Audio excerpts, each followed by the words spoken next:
Rachel Fulton Brown. I'm an associate professor at the University of Chicago, and I am here with my prayer group this morning on the University of Chicago campus. I want to go into the encampment as I did on Friday and invite our students to come pray with us for peace. My prayer group has been the Corona Testing Control Group. We've been praying here for the past 2 years on campus every Friday during the first year, every Monday during the second year. We have witnessed many of the displays and arguments that the students have been making to help the victims in Gaza and in Israel. We have seen the flags that they've put up, we have seen the kites that they've done, and we want now to invite those students who have been participating in those activities to come pray with us in our continuing prayer to our Lord for peace. I'm going to go into the encampment and invite any of our students and faculty. The outside organizers are also welcome to join us if they would like to come pray. And we hope very much that this is a demonstration of the way in which we can move forward without having to bring in the campus police or the city police to dismantle the encampment. I invite you to come into the camp with me as we go to offer our invitation.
I survived! I survived! I'm sure you're happy to hear that. Can you not hear me? Casey! Oh yeah, I'm sorry. I left her. Your audience. Well, I was you, right? Okay. Well, we're gonna have to go back and take it again. No, we're live. And Okay. and I was indeed live on camera on Monday. You can see, you can't recognize me because I wasn't like made up for camera and everything, and it was windy, and I was in my den mother outfit, as I realized, because I had not. I'm sure you have questions. We were on campus, and we've been praying with the Corona Testing Control Group, as I said in the intro, every week now for 2 years. Right, that prayer group actually formed because those of us who've been given religious exemptions from the vaccine said, well, and then we were going to be required to be tested every week. So we said, fine, we're here, we're the control group, we'll be tested, and they canceled the tests. It's a great name. Well, they literally canceled the test before we'd even met for prayer once, right? So that's a whole nother story. Wow. Powerful intentions, it worked. It could be. I mean, we prayed on Monday and that camp went down that night. So, we're not sure, right? It's we prayed for peace and now there's peace back on campus. But we've been praying there for 2 years. And on Monday when I was there and I was in my, as I say, my den mother outfit with my t-shirt, my leopard print t-shirt and no makeup and, the wind and everything like that. I'd actually just walked into campus to do our regular prayer, and the camp was still there. We're going to talk about this. I'd been in on Friday already because we'd done another prayer meeting, special one, especially for peace on campus. And when I was walking in, I said, well, we should video it and see what kinds of responses we get. I did go in, and there is more video, but we're not showing it tonight because we have a lot of stuff to talk about, and that's a little bit of a longer video. But I didn't actually get to talk to that many people. I got to talk to one other person, whatever that word is, substantively. Substantively? Maybe, I don't know. Was that substantive? Anyway. So we're here, right? And last week on the stream, we were talking about things getting medieval. Well, they did. We got camps, we got flags, we got who knows what. Oh, yeah, the flags. Yeah. Yeah. We could Dueling colors. Yeah, we haven't ended up with the crusade yet, but Yeah, I think a lot of people get triggered by the American flag and see a Crusader flag, which is kind of silly. But it's anything in opposition to the current thing is a crusade. It appears. It is indeed, and I think that's going to come into our analysis tonight. This is going to be very deep analysis. Deep. We're going to go deep. We hope. I was like, so, well, some of what I want to talk about tonight, and, shout out to the Chicago Thinker students, because they have been doing outstanding coverage of the significance of all of the events. And if you look at their website, everybody go to Chicago Thinker. They've, carried out some of the conversations and demonstrations that we're going to be talking about. But if you are not up to speed on the blow by blow, minute by minute account of what happened on the University of Chicago campus this past week, the Chicago Maroon did live updates, and they did a brilliant job of covering the whole thing. I never mind the Crusades as a particular kind of military event. It was above all an historiographical event, because we have, more accounts of particularly the First Crusade than pretty much anything else prior to that. And the Chicago Maroon, stepped up into the moment and kept a record of everything that was happening, and very fair record too. I do really commend their reporting. The Chicago Thinker was doing some straight reporting, but they were also doing more op-ed analysis. So everybody, you can have both. There's the chronicle of the minute by minute accounting, yes, and there's the interpretation.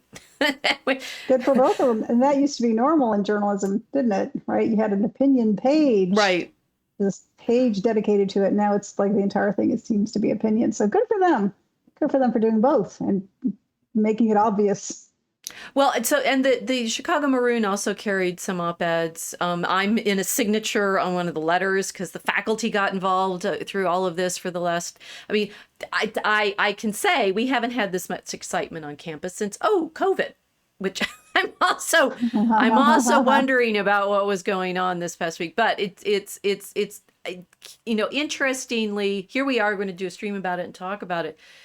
Events, right? And if nothing else, this is what I'm supposed to be trained to deal with, right? Historical events. Why do they generate so much description? Why do they involve so much interaction? An event is an event, right? There's something that's drawing everybody in to participate, and that has been quite interesting to watch. It was the camp went up on Monday, the 29th, right? Yeah, the 29th. And it came down a week and a day later on the morning of the Tuesday. So it's an octave. We've had an octave of event. 8 days. Oh, that's such a nice word to describe what I saw in the pictures. An octave? Yes, it's so musical. And harmonious. Kind of, yes, okay. So and the thing is also, everybody, if you can read the Chicago Maroon for the blow by blow, detail by detail, the Chicago Thinker, and of course we had reporters from the local news stations on campus all week, and some of what we're able to show is because they were there. If you see things on camera, it's because there's a cameraman. And that has also been very interesting, sort of watching what got staged for whom, under what circumstances, and what angles and what cameras there were and everything. Yeah, Yeah. yeah, there was a lot of direction going on there, a lot of scripting going on there, a lot of well, from what I see the pictures that you're about to show, especially the list of demands, kind of everything but the kitchen sink, everything leftist but the kitchen sink, right, was thrown into this. Yeah. Talk about crabs in a bucket, right? Um, they just everybody was wanting to get particular their particular issue tagged on to this, and none of it seemed to make any kind of sense. It was none of it related to each other. Well, this is why I want to do the stream tonight, because you weren't there. I was. And one of the big concerns we have about it is, what did it look like to people not there? Right? It's like you're a good audience because you were seeing, I mean, you were seeing what I was posting in my Telegram channel and things like that, but it's like, what did it look like to you? We know what we were experiencing, and we were also conscious. I mean, obviously everybody, I think this is something different from 2016, maybe even 2020, but everybody now knows the cameras are there. I tell you what it looked like to me. It looked like Occupy Wall Street. It looked like more of the same. Very likely. Yeah. Yeah. And some of the same sympathies, I think, of people who are, I mean, very much on the side of the encampment. Listening to E. Michael Jones recently, he's very much on the side of the encampment. Said he would join them if they showed up in South Bend. So, yeah, it's a continuation probably of that. I don't think he would be welcomed there, even though he wanted to. He went to Occupy. No, I mean, because they were making a point of tying this just oddly to the and reproductive rights, and it was just kind of strange. And so the same kind of things happened at Occupy Wall Street. It was like any cause that conservative or Christian or religious, every cause that we're all going to band together. If I were running a business that set these kinds of places up, and you could just kind of dial in, okay, we want an encampment. Okay, what are you ordering this time? Okay, we're ordering this issue and this issue and this issue. We got a whole bucket of issues that they usually put together, and it looked very staged. All of it did, because it looked just like Occupy Wall Street. It looked, the encampment thing is scary only because of things that happened in Seattle with their encampment, where they just took over a whole part of the city. They destroyed it.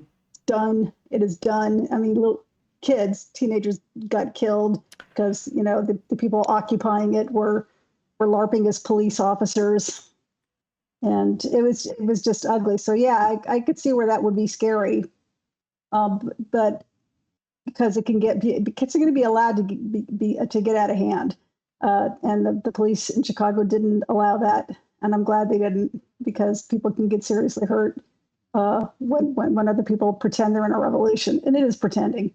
It's all acting, but that kind of acting tends to attract some really disturbed people. You've upped the stakes quite a lot for this conversation. Sorry. No, and the thing is, the thing is, you've said it out loud, right? You said the quiet part, which was everybody was really worried that this would turn violent, and that was, I mean, is interesting sort of premise behind the setup, right? Which is another of the things that I wanted to talk about and think about, because as we're going to show, as I'm going to, sort of talk us through, nobody wanted to say that out loud, what you just did. Well, how could they not see it? So let's go in. We need to plunge right in, right? So here we have. So some of these are my photographs. Some of them are I've grabbed off the internet. Decide which ones are mine, right? This one's mine, because I was actually thinking, okay, it's funny because when you're in the middle of something, I don't really like pulling out my phone and taking photos in the middle of certain kinds of activities because I'm nervous. But I was like, and I wasn't nervous at this point, but just saying, okay, reminding myself, you're going to want to have pictures of what you saw in this moment. And Yeah.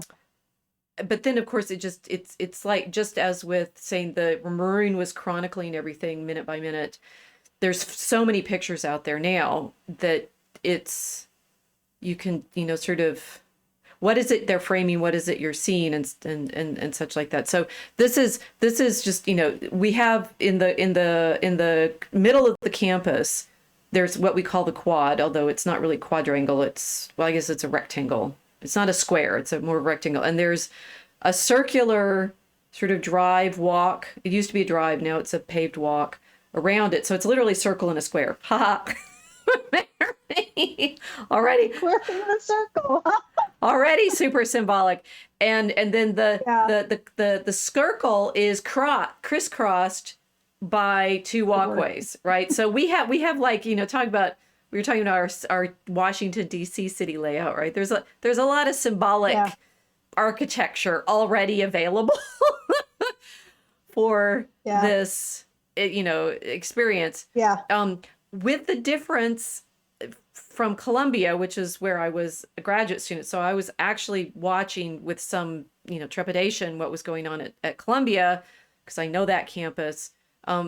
They have shut down, and they're not having graduation after their encampment and arrests and levels of frustration and I think some violence. I'm not entirely sure, because they say it's like a active crime scene now, so they can't carry on. Well, there was a gun discharge. Nobody was shot. Okay. I think it was an accidental discharge. But yeah, you do stuff like this, and bad things can happen even when you don't want them to. Well, we had there was at least one person arrested on campus for having a gun, or maybe having a gun in his car or something like that. I mean, one of the things that was a little nervous making is not whether the protesters would turn violent, but that everybody in the city would know that we had an encampment, and that would attract other attention, right? That exactly would have nothing to attract more people. Have nothing to do with the encampment, and everything to do with the fact that we are on the south side of Chicago. And not even a few weeks ago, we had some people robbed, like on campus, at gunpoint. So, well, what does it say when the campus allows a group of people to trespass, block entry and exit, take over an entire portion of it, claim it's theirs, start claiming authority? It tells me the cops aren't doing anything, and it's going to attract other people who go, "What, party time?" Why wouldn't it? Well, this is a very bad idea. So it's not fair to say our police officers were present the whole time, insofar as the situation called for. By that was, but that they weren't authorized to remove the trespassers until the 8th day. This is true. This is true. On the 8th day, they were authorized to remove them, but prior to that, they were simply, a presence. Well, and that's what happened in Seattle, right? It's like the police would do nothing because the city council wouldn't let them do anything, and they just. Yeah, I won't go into too many details there because it's an ugly history, but it's a bad example of what happens when laws like that aren't enforced. And they said, well, we want to support them because they're protests. That's not a protest. That's a trespass. That's different. It's trespass, and it's theft of property. Even if it's temporary theft. I'm setting up my camp here. It's mine now. You're not allowed on it. Right. And as I learned in my foray into the camp on Monday to pray with them, they thought of it in those terms too. Yes. How'd y'all do with that, by the way? You heard stuff I didn't in the video. She has seen the video. Was she saying that to me, or I was saying that to her? She was saying that to you. She was yawling at me. Forced. She did not have one speck of a trace of a Southern accent. So this is not natural to her. It was scripted. Really? That's so funny. Yes. Okay, we're gonna have to think. You clearly listened better than I did to what was said to me. I have to admit, it's a pet peeve of mine when people say y'all when they're not from the South. They don't get the y'all. No, I have. Don't distract me. I'm going to go into full Southern if you get me upset. I can do it. I promise I can do it. and it'll get ugly really No, fast. It's not a pet peeve because she was saying it wrong. It was a pet peeve that she was saying it at I all get it. No, because she was doing it for an affectation. She can't pull it off because she doesn't get angry like no. I don't even know. She's a bad actor. She can't. Well, all right. She's a bad actor. And this is, I think everything that you're saying is totally appropriate to thinking about what was going on here, because yes, they came in, they set up tents, that what you're describing, I do have some more of the police on the day that we did actually have an event, that the police were there, but they were following orders the whole time, which was simply watching. Right. I know. And I apologize. I didn't mean to disparage the police in any way. Yeah. I know what they were told to do. I'm saying the appearance from the outside when people look at this is they're not making any arrests. Let's go there. Like I say, it attracts a bad element. This was not the policeman's decision. This was the decision of their higher ups.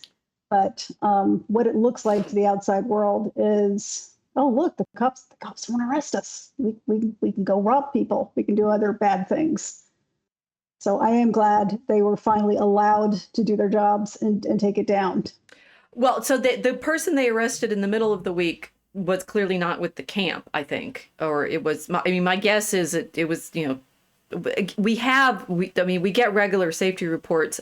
This is challenging for the University of Chicago because one of the things that the students at the Thinker have been writing about for the last several months, this year, is the uptick in crime in the neighborhood. And so suddenly, we're encamped on, and the police, I think not so much that the police weren't enabled to make arrests of external things that were going on, but they were distracted by the fact of the encampment, right? There's only so many officers in the force, right? You can't, and if you've got some of them looking at this thing that is allegedly some of the students, which we have no idea what the population of the camp was. My colleagues insist that there were our students in the camp, but there's been no official description of even numbers of who was in there. And I think, of course, the students were coming and going during the week, and it's not clear to me how many of them. There were people sleeping in the tents overnight. So yes, they've taken over part of our property, the institution's property. To clarify, so we have, in good medieval fashion, we have our own police force, which I've written about before and is complicated and people get upset about. And one of the things the different groups on campus have been protesting about, we have our own university police force, and they work in conjunction with the city police force, but it is like a medieval situation where we are one kind of institution embedded in another institution. We're the university in the town. And famously, from the beginning of universities in Western Europe, those two things sometimes didn't mix too well. Well, I mean, it doesn't sound that different than you have city police and you have the state police and you have highway patrolmen. Right. And sometimes their jurisdictions overlap. Right, we have overlapping jurisdictions, and specifically on Tuesday morning when they dismantled the camp, that was only the university police that were involved. There were some sheriff's deputies, I think, observing, but the city did not send officers. Now, the confusing part about that is that some of the men and women who work for our university police force also work for the city. It's like they will be members of both forces. It's complicated. Oh, that is confusing. Yes, I mean they're wearing, it's like which uniform they're wearing. But I've had occasion to talk with officers at various points in the time that I've lived in Chicago for a long time. And one time we had a bike stolen, like directly, and we got the officers coming to talk to us, and they explained that sometimes they do work for both forces. I'm not sure what the constitution of them is now, but it's interesting because it's like the students depend on those officers to protect them, and yet the campus has a movement to, just like with BLM and the larger national conversation about the role of the police forces, they also call for them to be fired and disbanded. I would immediately be skeptical of the intentions of a person who wanted to get rid of the police force. Why? What do you want to do? but they won't let you.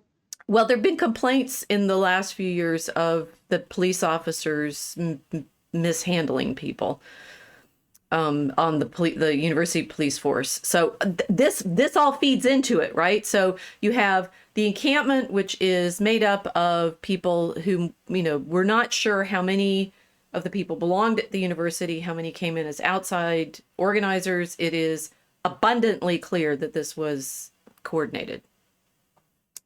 Oh yeah, like I said, they're following the same script I've seen over and over the past 15 years. Well, past 20 years. Really. Talk about that a bit more, because one of the things obviously everyone's noticed with these camps right now is they're very seasonal.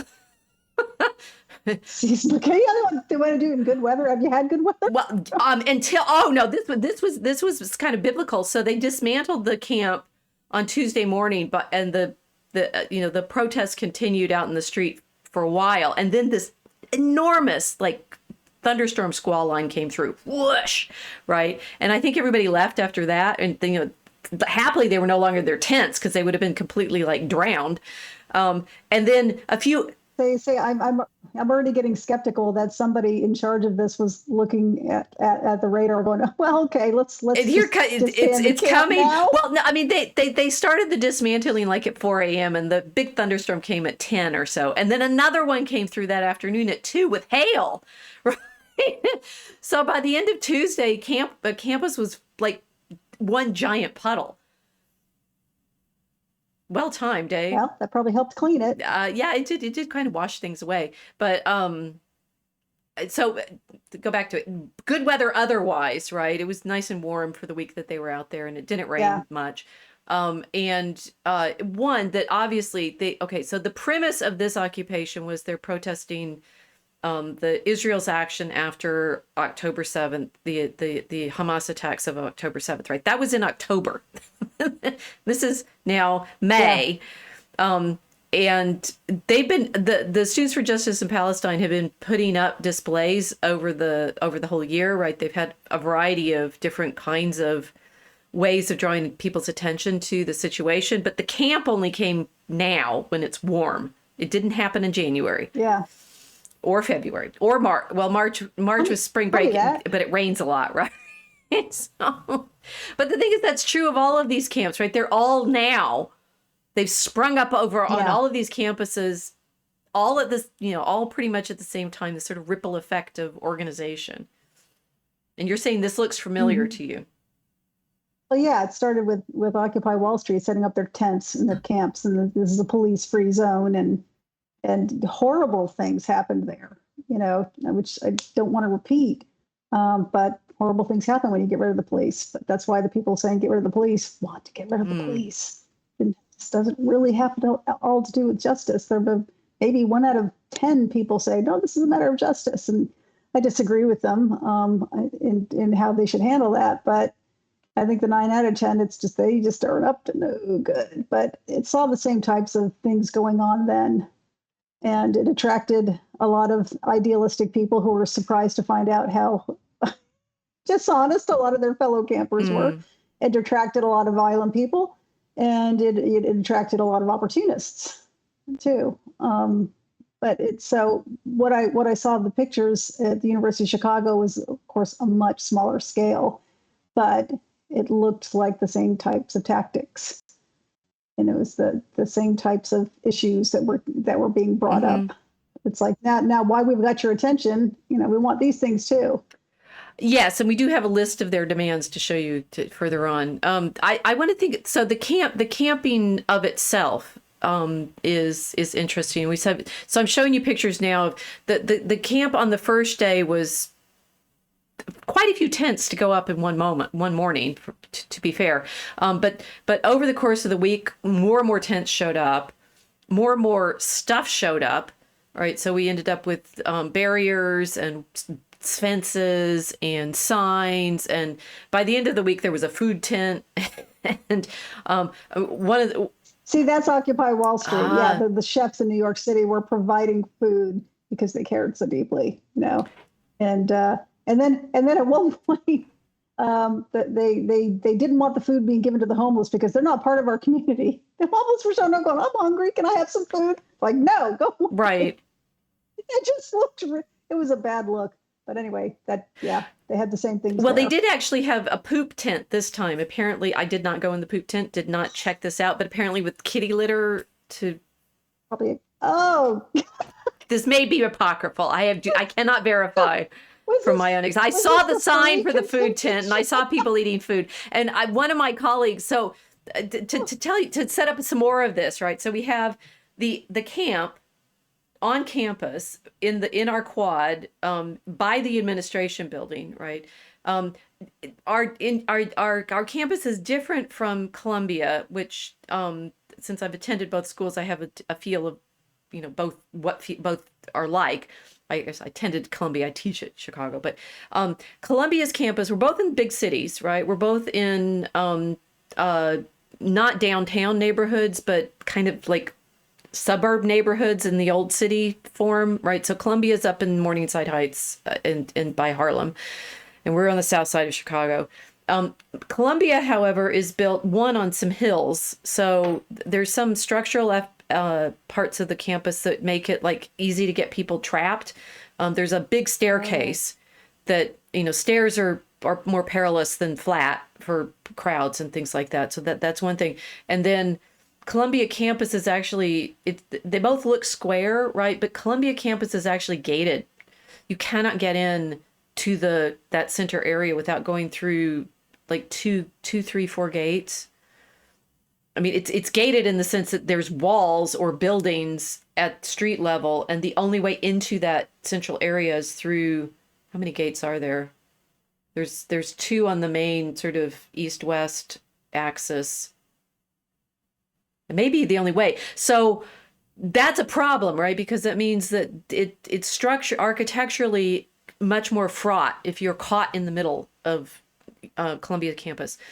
Chicago, we have the same kind of square structure of the buildings, but it's not gated. It's much more parky. It's more like a park where you can just walk off campus through between the different buildings and stuff. There's some arched gateways and things like that, but the campus is not as it can go both ways, right? The encampment itself was not going to be able to take over campus in quite the same way, and nor were the people able to be trapped in quite the same way because of the way you can move in and out of that central grassy area.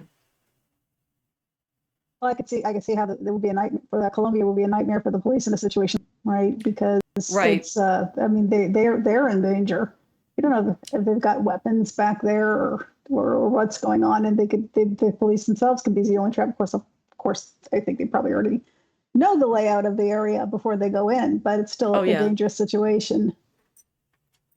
Well, and particularly that people could get trapped in ways that they can't quite at Chicago, or so I'm also familiar with UCLA campus. They camped out in between the administration building and the library, and that part of the campus is on a kind of terrace, right? There's a big drop off with stairs to one side of that, and they could get out the other way. But so it's interesting. It's like one of the features of this whole encampment experience is why is it all the university campuses? One, it's because students are young.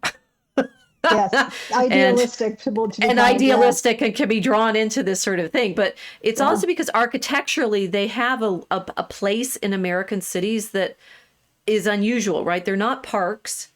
You could do these in parks, right? Why aren't they just camping downtown in Chicago? Why aren't they in Grant Park? Well, it's quite a stage, isn't it? Exactly.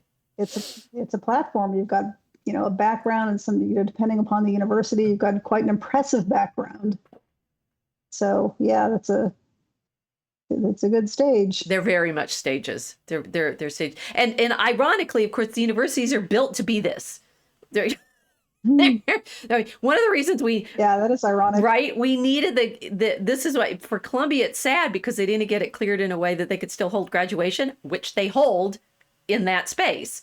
Right. And, we're going to have graduation in a few weeks, and we have some other events coming up that use the quad, performatively. So the camps are in the place that it makes sense to have this kind of theater. It's like you walk off campus and nothing was happening, right? The whole event was this tiny little part of campus, which then, it's suggested to many of my colleagues on the encampment side of the theater, saying, well, it wasn't really disrupting anything because it wasn't actually filling the campus. It was just in this one very significant part of the campus, like on stage in front. Right. Yeah. Stage right.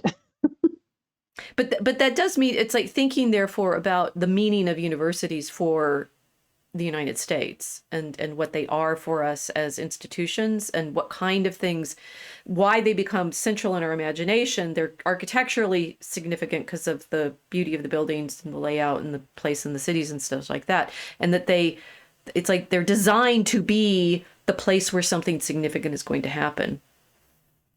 Right. I mean, like an old town square, right? It was meant for people to gather and debate and vote and have rallies.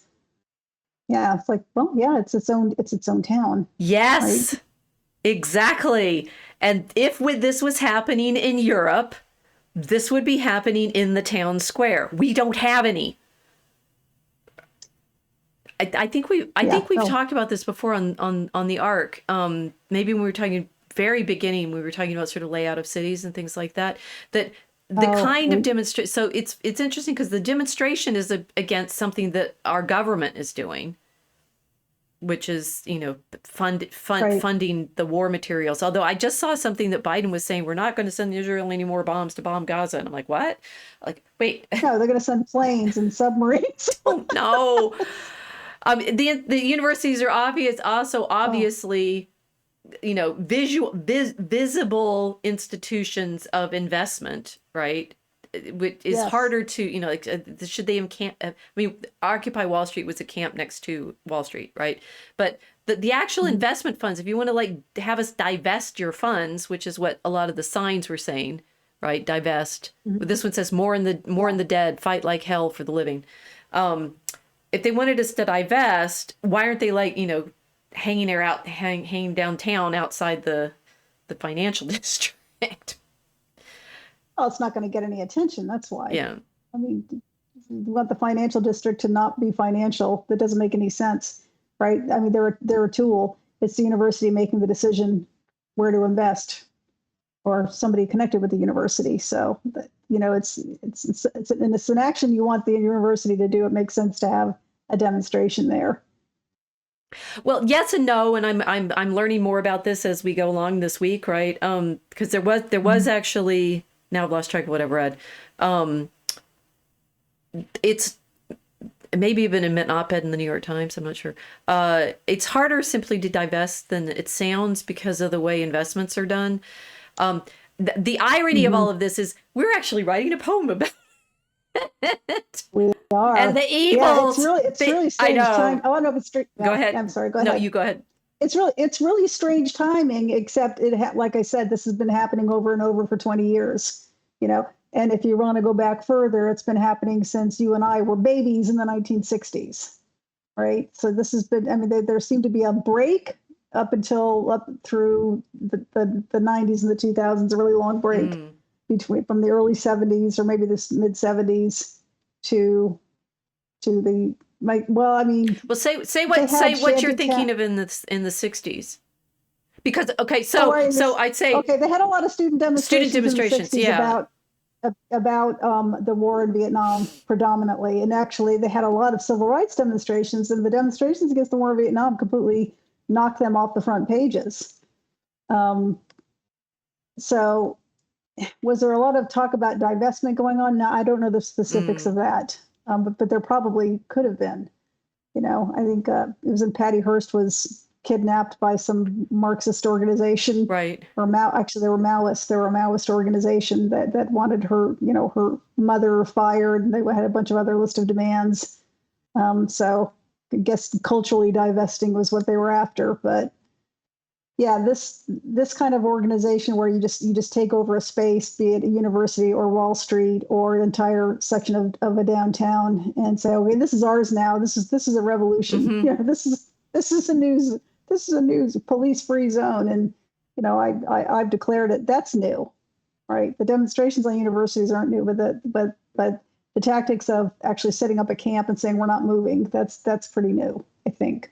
Oh, that's yeah. See that was like Occupy, that they set actual tents up and took over this and literally occupied it. Now the students in the 60s occupied buildings, right, but they didn't occupy outside spaces and set up an alternative city, with an alternative government, which is a lot of what happened in Seattle. It kind of happened in Wall Street, although I don't think they cased it in those terms. Right. I just wanted to add this about Wall Street. Now, one of the funniest things I think I've ever seen was I was living in Seattle at the time, and I'm driving on I-5 home from work like everybody else, and I look over on the highway, and a man's driving a fairly expensive car, not like a super high end, but expensive enough, like a high end Volvo or something. Mm-hmm. It looks brand new. He looks like he's in his 50s, and he has a bumper sticker on it that says "Occupy Wall Street." So, dude, get a mirror. It's so ridiculous. Well, this is okay. Yeah. So this is what I've been thinking. I've been trying to lay out the land here, and we've got now the landscape of the architecture and the place of the universities in the cities, which matters. Kiltz is there taking screenshots for us, and it's like, where is the town square? Indeed, right? This is the town square problem. It's like, if we don't have town squares, we don't have any place to make these kinds of arguments socially. Well, that whole thing with that there's no town square anymore. Our society was changed completely in the 20th century. Right. And we used to have different outlets like that, or public expectations of how would we would vote, how would we would debate things, where we had places to go, we had churches, you walked to church. The cities were completely different then. People would actually walk to work. I mean, that all changed. That all changed with trolleys first, mm-hmm. with the trains that came in, but then fairly quickly after that, within 50 years, even they were gone, and it was the automobile, and then the suburbs came, and people got dispersed. There's no town square anymore. Right. So that's me trying to make a long story short. But yeah, the town square was just another casualty of the 20th century. But we can see with the campus moment, it's like it had to happen on the campuses, because where else could it happen? Right, that's the town square now, like you say. It's a town square. And what's ironic about this, so I've been telling the students things about this and saying, it was like, if this was happening in Europe, it'd be happening in the plazas, it'd be happening in the streets, right? It's like what happened in Paris in the revolution. It's like you take over the city, right? Whereas they occupied the city, and put barricades up and things like that. And, it's like yes, there is a lineage here of revolution for sure. And the playbook goes back to that. In the 19th century, the Parisians got really practiced at throwing barricades up every decade and protesting in the streets. So we have the tents now. That the United States, doesn't have those sorts of city centers. And the other place I was thinking about, it's like, what other kind of place could we have this happen? Well, the mall, the shopping mall, right? Ironically, American shopping malls were modeled on, they were meant to be like faux European town centers. Right. But they're failing, right? It's like the town, so campuses are literally the only public, and the problem is, like, University of Chicago is private, but these are open air spaces where you can have this kind of human gathering. They're human spaces, unlike everything else that we live in, ironically. Right. So the older American towns do have, or did started out with having town centers. Yep. And they still exist in places like Boston and New York City. They'll have parks, they'll have big open spaces, they'll have squares. And you can go drive, down the East Coast into these small little towns, and they still have, every little town had a square, right? It was a big green area. It's where they sold all their vegetables, right? But it's also where they would meet. But yeah, as the country grew, it got more populated and started moving west, first to the suburbs. And now she froze. We come back.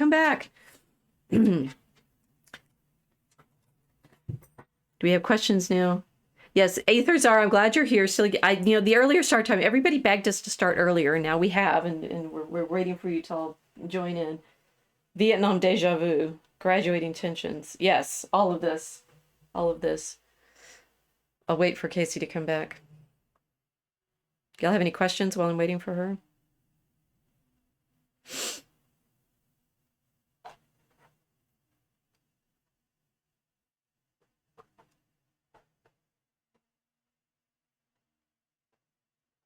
I know it always feels longer than this actually is with the reboot.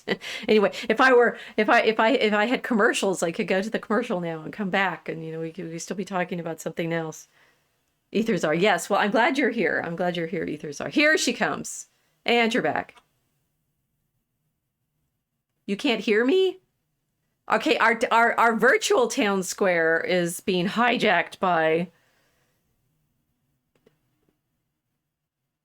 You need to do it again and come back in. There we go. I think I can fix it. I can hear you now through me.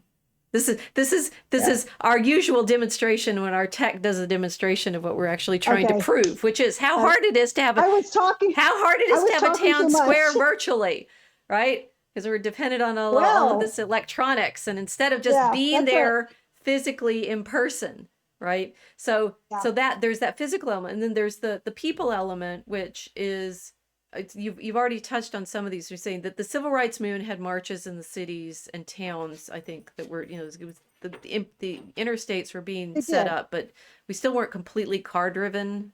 I guess maybe I don't know. No, I don't. Yeah, I don't think I don't think we were yet. People were getting that way. So the suburbs really started, like I said, it started with the trolleys first. Yeah. And then the cars. And when people got into their vehicles, that's when society really started breaking down. Because you had no place to be. Right. So this is like I was thinking. There's two generations of people sort of interacting in these camp things. Right. We have my older colleagues who were all in college in the 60s, unlike me, right? It's like us Gen Xers were left out of everything. And the ones that were in 1968, they look at these camps and go, "This is great." I mean, I think you're right. And I think the thing is, there's a lot of nostalgia going on. Oh, massive amounts of nostalgia. And I on multiple sides of the issue of, whether or not they're on Israel's side or they're on Gaza's side or they're on, actually it polarizes, which is one of the things I want to get to. But their main response is, this was a formative moment for me. That we had these rallies. And I'm like, yes, because you are, for the first time in your life, other than at a concert, which is completely scripted, feeling what it's like to be in a group, like a big, vibrant human group. Well, isn't it odd that people in that generation en masse rejected the church? They rejected their synagogues, they rejected their churches where they would have had community, and then they had to recreate one somewhere else. Right. And they needed a pretext to do that. Now, just because I'm calling it a pretext doesn't mean I think that they weren't sincere, but they were looking for something, right, to replace that, because we are social beings. We need to be with each other. We need to talk to each other. Right. And convenience of automobiles and suburbs. And suburbs were beautiful things. If you grew up in a tiny little apartment that was cramped and dirty and there was high crime, and you had a yard and you had sunshine and you had good schools and green grass. Right. This was a miracle to a lot of people that grew up like that, but they didn't recreate the community there. They tried to create a different one was sprouting up, but it wasn't as cohesive because people, and I think it's just as simple as people didn't see each other. They didn't see each other. Talk to each other. No, this is, in some ways, this has been the most amazing week on campus ever because campus has happened, right? It's like that we have had this, meaning of having, the students will, assemble on the quad and study and play Frisbee, and everybody came out for the eclipse, right? That was like the previous, the eclipse moment, but nobody was in an argument about the eclipse. Whereas this was like, it was I've been in some medieval towns in Italy, for example, during their festivals, right? And that feeling of the town coming together, and you can Nice. have this feeling of this is how history happens, right? People get in big groups and argue with each other. um, Italian, yeah. well, these are Italians. Like our campus looks like Oxford College or something like that. So maybe it feels human on all these different levels. So there's the older faculty that are looking at it and going, it's like 1968. Then I think there's the Gen Xers are left out. Don't worry. Then the millennials. Yeah, we don't matter. Well, I think we actually have a unique perspective on everything because we're so completely left out of everything. We don't polarize in the same way, right? It's true. It makes you a good observer. Right, because you don't expect to belong to anything.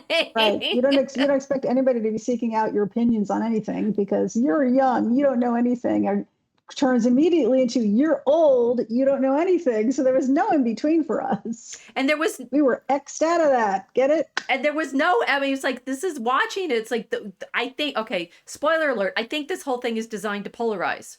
Everybody ended up polarized this week. I think it's everybody ended up distracted, polarized, angry with each other. Friendships were lost in this last week. I mean, I've seen this in the faculty. Okay, so the faculty, I know what the faculty are talking about because we have listservs by email, right? The faculty are not actually talking to each other in person, come to think of it, right? A lot of that has happened, again, online. And there's two groups that I am in the listservs for. One is the ones that are, cheering for the encampment and are sad that it's been taken down. And the other one, for the most part, is thankful that it got taken down with minimal violence, mainly just to the tents and the boards and stuff that they put in the dumpster after people didn't take them away. And no arrests and nobody was hurt. So we're cheering for that, right? It's like it got taken down without Columbia happening. And for the most part, some of that group, it wishes that it had been taken down the day one, right? That it hadn't had any moment. So that's the main polarization is leave the camp up as long as it's effervescent, right? And the other side going, please take it down. This is against all use of our property, and has nothing to do with freedom of speech because this isn't about speech. It's about, as you're saying, occupation, which is a different kind of engagement. Right, and the people doing it want to obfuscate it. So they'll say, "What you're against a protest?" It's well, like, you're not protesting, you're occupying. That. Right. So it's and people have been doing that since the 60s, since they took over buildings. Right, and they took over administration buildings. Oh, I'd say that reminds me. I think they didn't try that. They did try that. One group tried that earlier this year, and some of them got. I don't know if they got arrested or disciplined, but the disciplinary hearings have eventuated in nothing. Oh, you mean at UChicago? Yes. I think taking over buildings is not in the playbook right now because the institutions have more robust responses to it. Whereas the encampment is this new thing that they're having to figure out how to deal with. Do we let it stay? Do we take it down? Do we let it stay, as our president did, let it stay for a week, establish that it's disruptive, have some conversations with them, say we're not going to come to any agreement and take it down, which is what, in fact, the president and the provost did this past week. Yeah. So they're trying to figure out a playbook for something that hasn't been tried on campuses before. Whereas the occupying the buildings has been, so have a better idea what that means. Yeah, I think they could have used the example of what happened in Seattle and said, "Now we're not doing this," or what happened in Portland. Well, I think that's why they did take it down because there was this. Yeah. I mean, well, they could have not allowed it to begin with, but I mean, at least they took it down. But okay, so this is the problem, right? And then. Yeah, the longer they leave it up, the harder it's going to be, the more resistance they're going to get. Well, literally, because there's more stuff. More stuff, and it attracts more people. Right? And they get bolder. Yes, because they're still there. So and there's this us Gen Xers who, trying to see all sides and can't take sides because nobody ever took ours. And then there's, I think, the millennials. It's true. The millennials who came of age around Occupy 2008 with the crash, right? I think I got younger colleagues who are totally on the side of these encampment, probably, as you pointed out, because they were.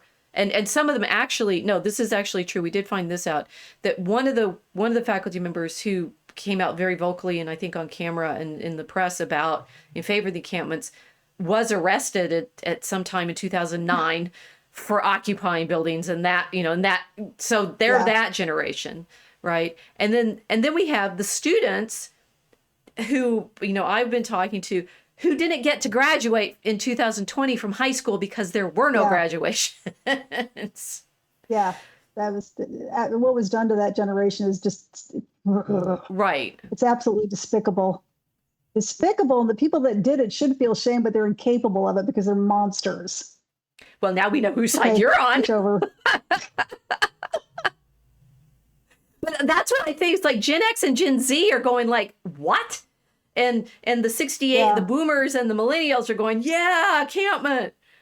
I mean, that's the main polarization I've seen. It's generational, although not entirely. I mean, there were campers of a certain. Okay, so now we've got the setting and the cast. Do we want the main event that actually happened? So I'm in. So the camp builds up from Monday to Friday, and on Friday, I'm in a seminar, medieval studies workshop. We'll talk about this later, right? I've now become fascinated by Jewish intellectual history, and we will tell you about this in detail once I do some more reading. And we're in a building that's off the quad, it's like near the quad, so we can hear things that are going on outside. And it is true that there was sufficient noise daily during that week to disrupt people's classes. I mean, for sure, because they kept, and you can follow this in the Maroon account of what happened during the day. They had rallies during class time, and like rallies with megaphones and chants, which I now have forgotten. For a while they were stuck in my head. They were earworms, and I couldn't. It's like, well, that worked because now I can't. Now I've got that in my head. We will not rest, divest, or something like that, right? It's like, so they had the chants going, and those were going on during class in front of buildings, next to buildings that were classroom buildings. And so, yes, it was disrupting the function of the university to all of those colleagues, for example, in the law school who couldn't hear it because law school's not only not on the quad, but across the midway and on, further away. It's like, it was disruptive. Mm-hmm. So we got kind of used to the chants and the disruption, and we're trying to carry on in our seminar room. And then we get on our phones an alert from the campus, the security saying, don't go out on the quads. There's something, and now I can't remember how I could have to look it up. There was an alert that said, don't go out. And we're in our graduate, listening to our graduate student talk about her dissertation. And so we were like, what's going on? Like, we all the students, of course, who are not in class run to the quad to find out what's going on. So what you're telling me is they didn't just occupy the quad, they occupied every single classroom on campus. Well, so campus is complicated. Disrupted everybody. They disrupted the camp. So my classroom, which was meeting in one of the buildings close to the quad, but was on the back side of the building, the main disruption was everybody's like disrupted by having to walk through all of that to get to class. Yeah. So there's debate on campus between the boomer millennial side and the XZ side about how much disruption there were. The boomer millennials were saying, no, there was no disruption. And by the way, it's important. I'm biting my tongue. Go on. I'm loving I'm getting Gen X support. I never get that. Do you know? So one of the other truths in academia right now is there's nobody my age. Yeah, it's striking. Kept out. I mean, it's striking in the population of academia. I kept watching. It's like, what happened to my generation? It's like, I've got people older than me. I've got people younger than me. And there's like this handful my age. No, because for the most part, it was hard for our generation to break into those jobs because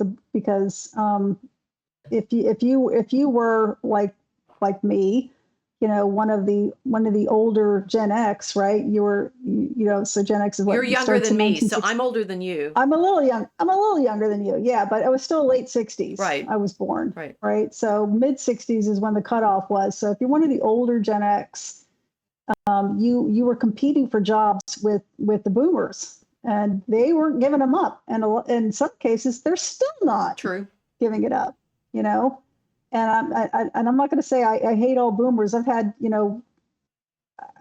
some pretty good experiences with a few when I was working. I had a crap load of bad ones too. Hey, boomers But hired some me, good so ones. I've always been quite fond of them.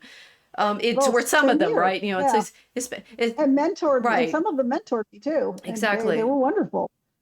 But, maybe the old, maybe the not actual boomers. I'm blending, right? Because I think the boomers were 10 years I think older you're right. than me. The ones older than them liked me.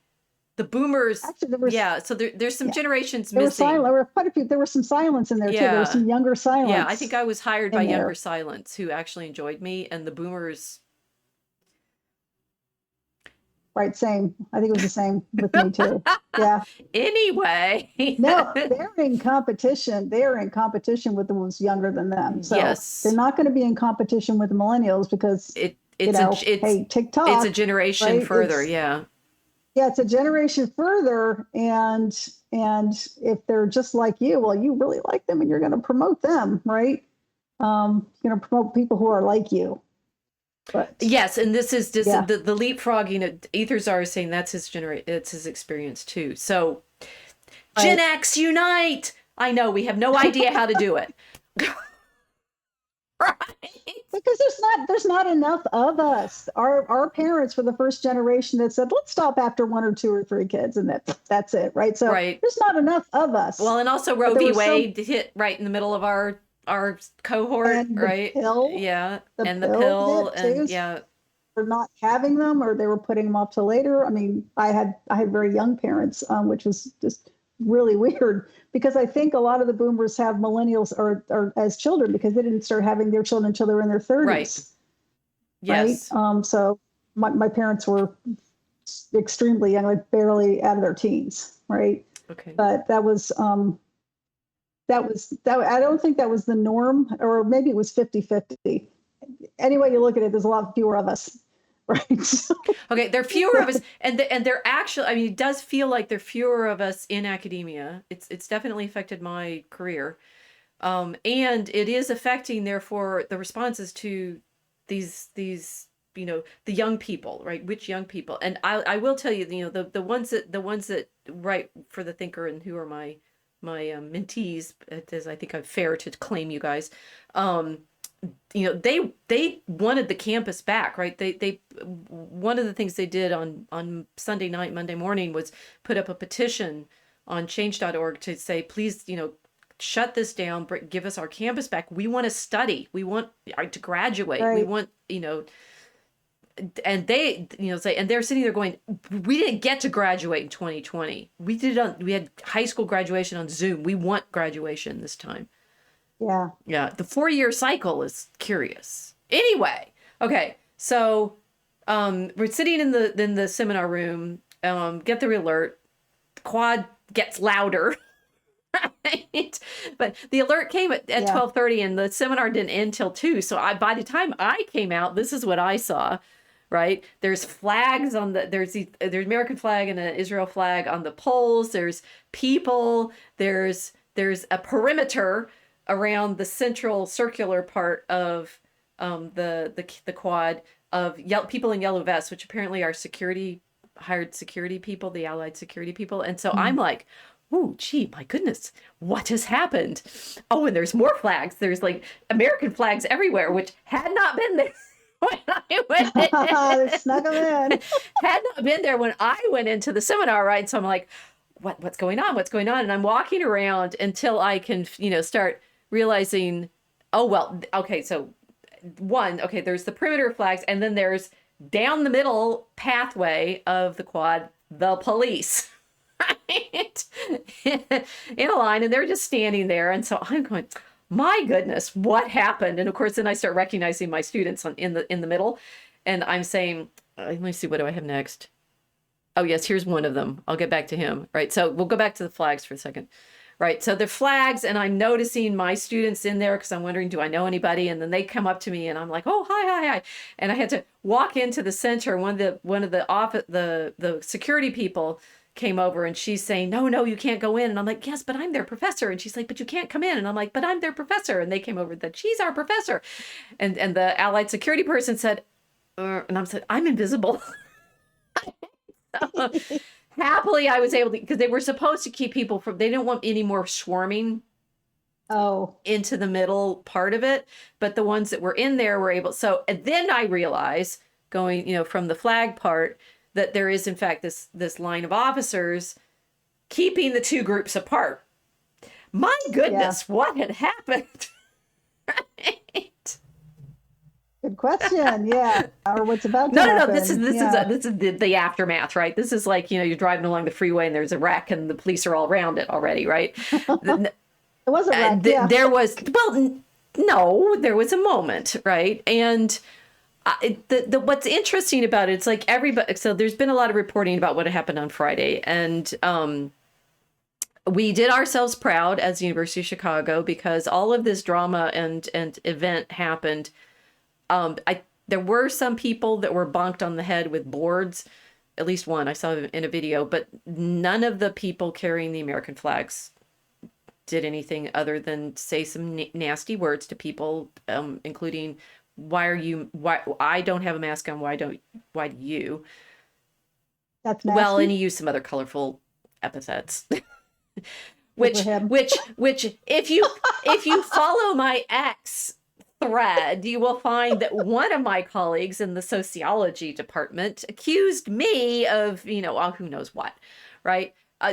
What's interesting is under the circumstances, this was definitely theater, definitely showed the situation was, I think, a teachable moment, right? Certainly, I mean, this is what's funny about it. It's like my colleagues who are cheering on the existence of the encampment are like this guy, I think, are horrified that anybody would respond to it. And I'm like, excuse me, what did you want?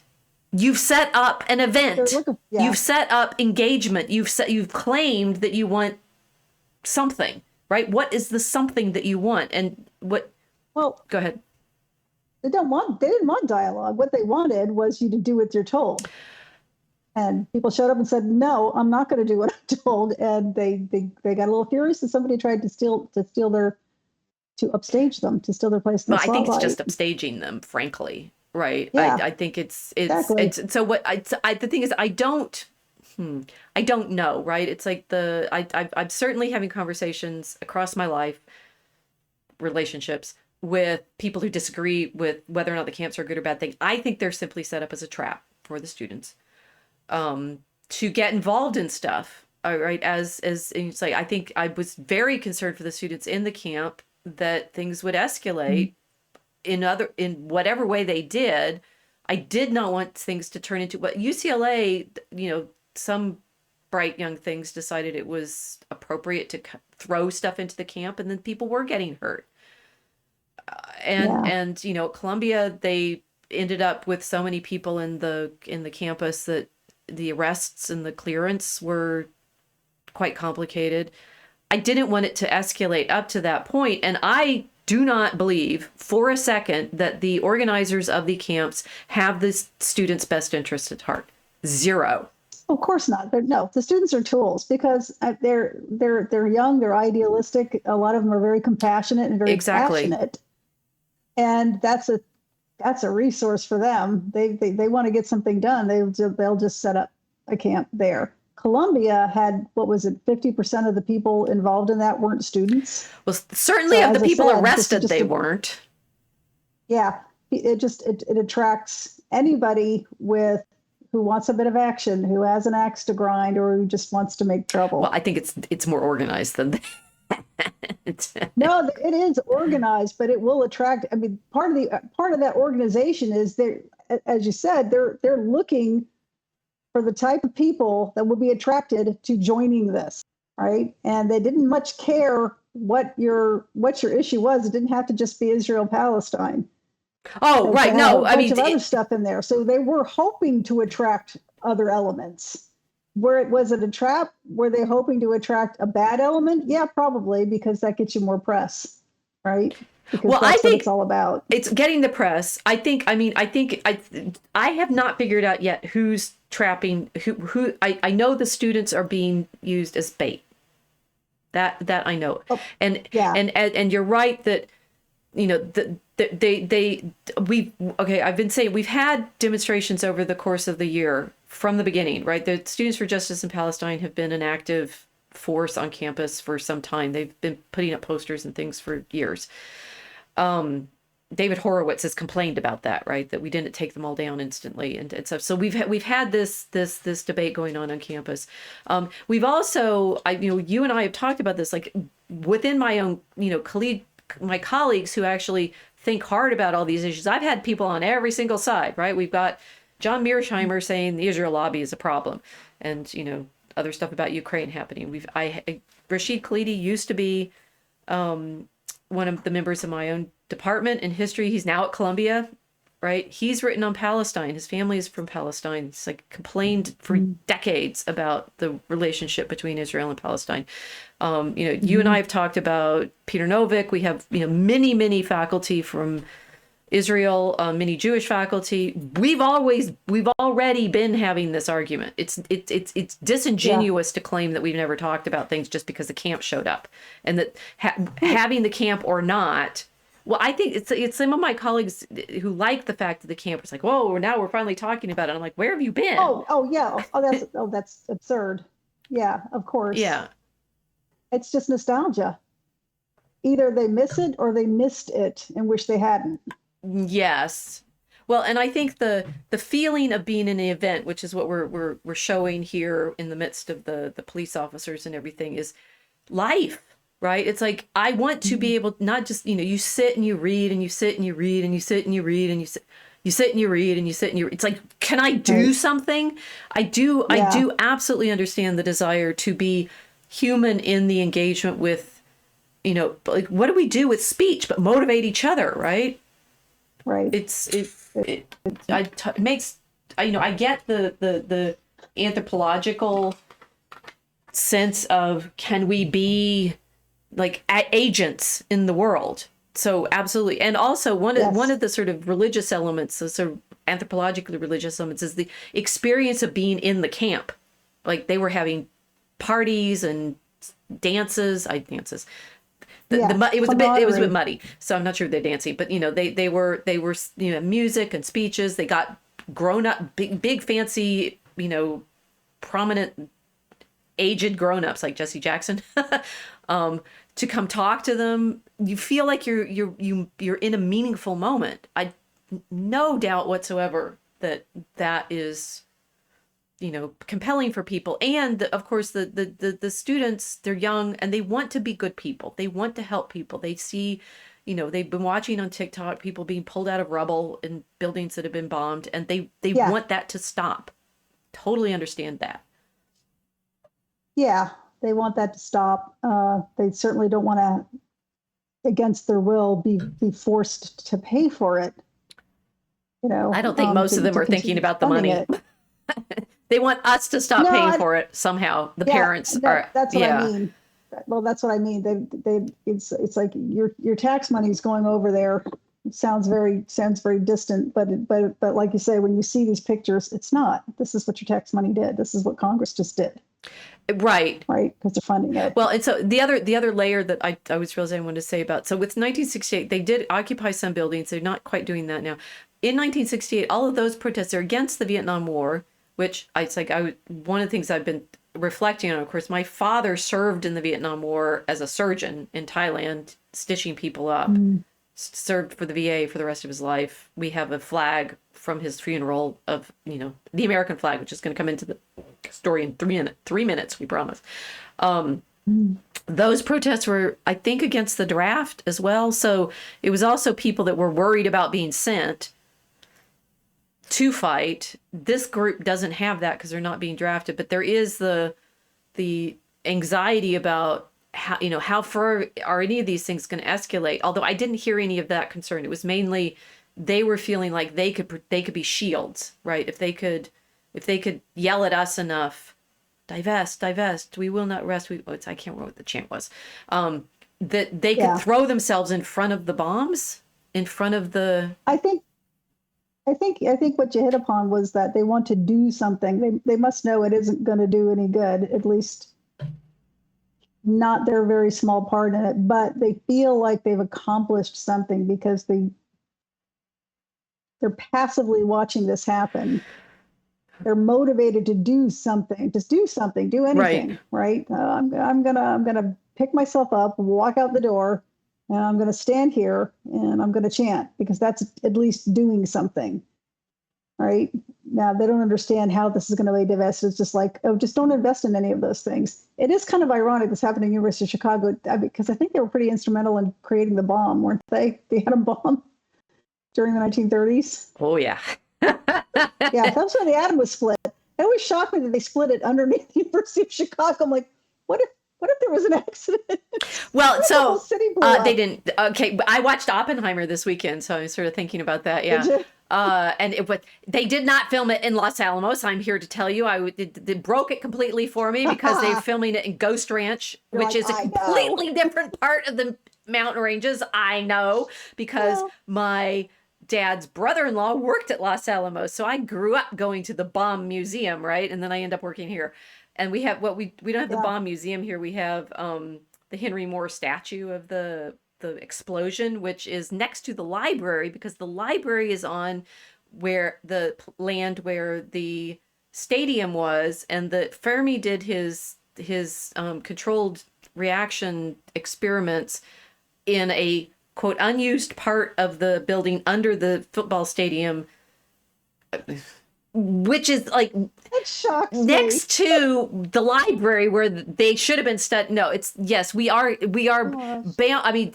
this is what's so funny for me. It's like we could do a whole stream on how I should be protesting my employer because Rockefeller gave all the money, and Rockefeller is one of the, we want to do a baddie in capitalism story. I really wonder what my colleagues who are so anxious about our prestige as an institution think about who signs their paychecks.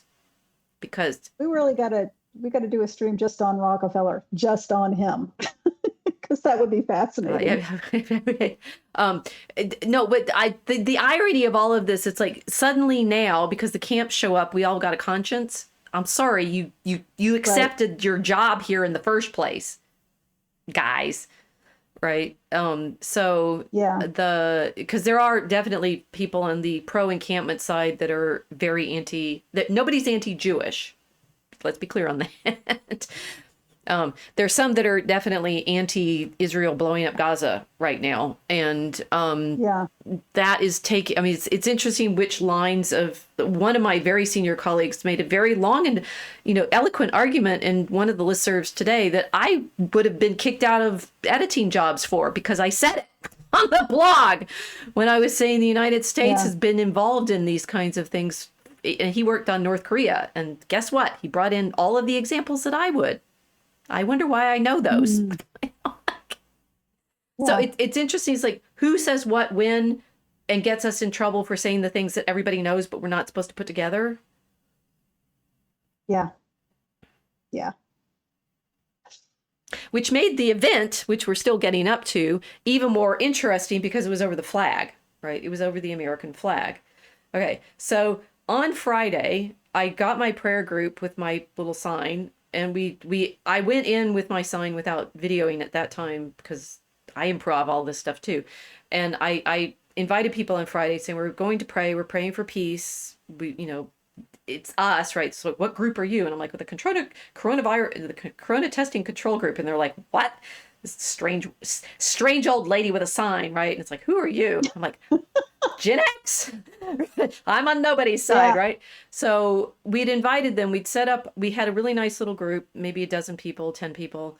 We did get some coverage in the Maroon list, so proof that we were there because we were like interviewed by the Maroon, and they asked one of my young men, Chris Phillips, and me what we were doing. We explained that we were praying for peace. We were hoping. I think as a Christian, what would be really nice is that we can get out of the cycles of vengeance. Thank you very much. Because when are we going to stop, right? You blew up them, you blew up them, you blew up them, you blew up them. This goes on for generations. It cannot stop. There's no way it can stop, which is, of course, why Netanyahu says they must wipe out all the babies. Because if you don't wipe out all the babies, those people grow up to avenge their parents. Yeah. Yeah. I don't know how anybody could support it in any way. I don't know how people cannot see the rhetoric that's being thrown out that if you don't support what Netanyahu's doing to the Palestinians, then you're anti-Semitic. What? That doesn't make any sense in any universe. That's what's going on behind the scenes of these. It forces people to say, I want to do something, right? Because when you're faced with a constant barrage of rhetorical propaganda like that, there's no way to respond to it, right? You don't have a platform, you don't have a microphone, so you invent one. Well, I have my suspicions about who's organizing these. Everybody's paying attention to these camps protests, and nobody's paying attention to what's actually going on in Gaza right now. It's not in the news. Well, I have my sort of nested dolls problem of, like, you know, who's controlling, how far out do you go? It's always the money. We'll just call it the dragon and stick with that. And we're writing about this because we are thinking about this problem of, like, how does the layers of spell casting, which is what I couldn't explain, because how am I going to explain to my colleague in sociology, Draco Alchemicus, in a tweet, right? And I said something about the spell casting that's going on. That's literally what we've been trying to figure out. It's like it's like you're polarized because you get the young people engaged in the situation, and then that polarizes one conversation, which then excites this other one, which then is actually controlled by the people that make these decisions, which are actually being controlled because they've been blackmailed by, the people with money. I mean, why is it not obvious? Which I realized is ironic, because the things that the students are chanting against is, in fact, the people with money. But it's like, which layer of control are you involved in? Right. Yeah. Which person with money is controlling you, right? Or helping you do something. This is a problem, right? Yeah. You have to be skeptical, because these tactics get repeated over and over and over again over the decades, and you can't not notice them if you're just paying attention just a little bit. Well, if you're 20, you've only seen them once. Right. Right. If you're 20, you've only seen them once, but that's I'm not going to call myself an elder yet. I won't do it. I'm not 60. Come. You're nearly there. I only got one more year till I'm 60, so I'm like, oh golly, I just got to embrace it. I can't. Well, it's like, you have to say, what's the alternative? Yes, as far as I'm concerned, this is great. You're like, God, I did getting almost to 60. Yeah, right. Yeah, every day above ground is a good day. Well, in any case, we were praying for peace. And after we finished our prayer, one of the other students, Declan, who is the one I'm showing here now, and he's now famous because of this video he made, he swoops into the group and says, "Where's the American flag?" Now, he's pointing in the video that he made. I watched him make this video. They did a couple, 3 takes, and then this one he put it up on his X, and it's everywhere now. Apparently, the day before, they do take the flag up and down, and they taken the flag down, the American flag down, because it was raining. I don't know what about that, right? While that is the proper etiquette, but go on. Okay, that's good to know. So they taken the flag down, and the encampment, the campers put the Palestinian flag up, right? So, and one of my other colleagues tweeted about this, showing, look, the Palestinian flag was now flying over the University of Chicago campus. Now, that symbolically, is that legal to fly we're in the United States, right? So you fly the American flag over our institutions, not the flag of another country, right? Anyway, so yeah. Technically, right? Yeah, I mean, yeah. You seem to know the etiquette. Yeah, did you work ever in our government? I actually grew up on U.S. military bases, Army bases. So explain, please, how So, bad it was that yeah. the Palestinian flag was flying on our institution's flagpole. Well, it wasn't a government institution. It wasn't a government building. You can put any flag you want up there, I suppose, but it's just tacky, right? It's a general disrespect and contempt for the country that's hosting you, and you probably shouldn't do it because it's done with the intent of replacing the American one. So that's not so much flag etiquette; it's just social etiquette, I think. As somebody in comments, correct me if I'm wrong. I bet Hans knows. Boy Scout, I bet he knows. Well, there's all these layers of jurisdiction, right? We're a private institution in the city, in the state, in the United States.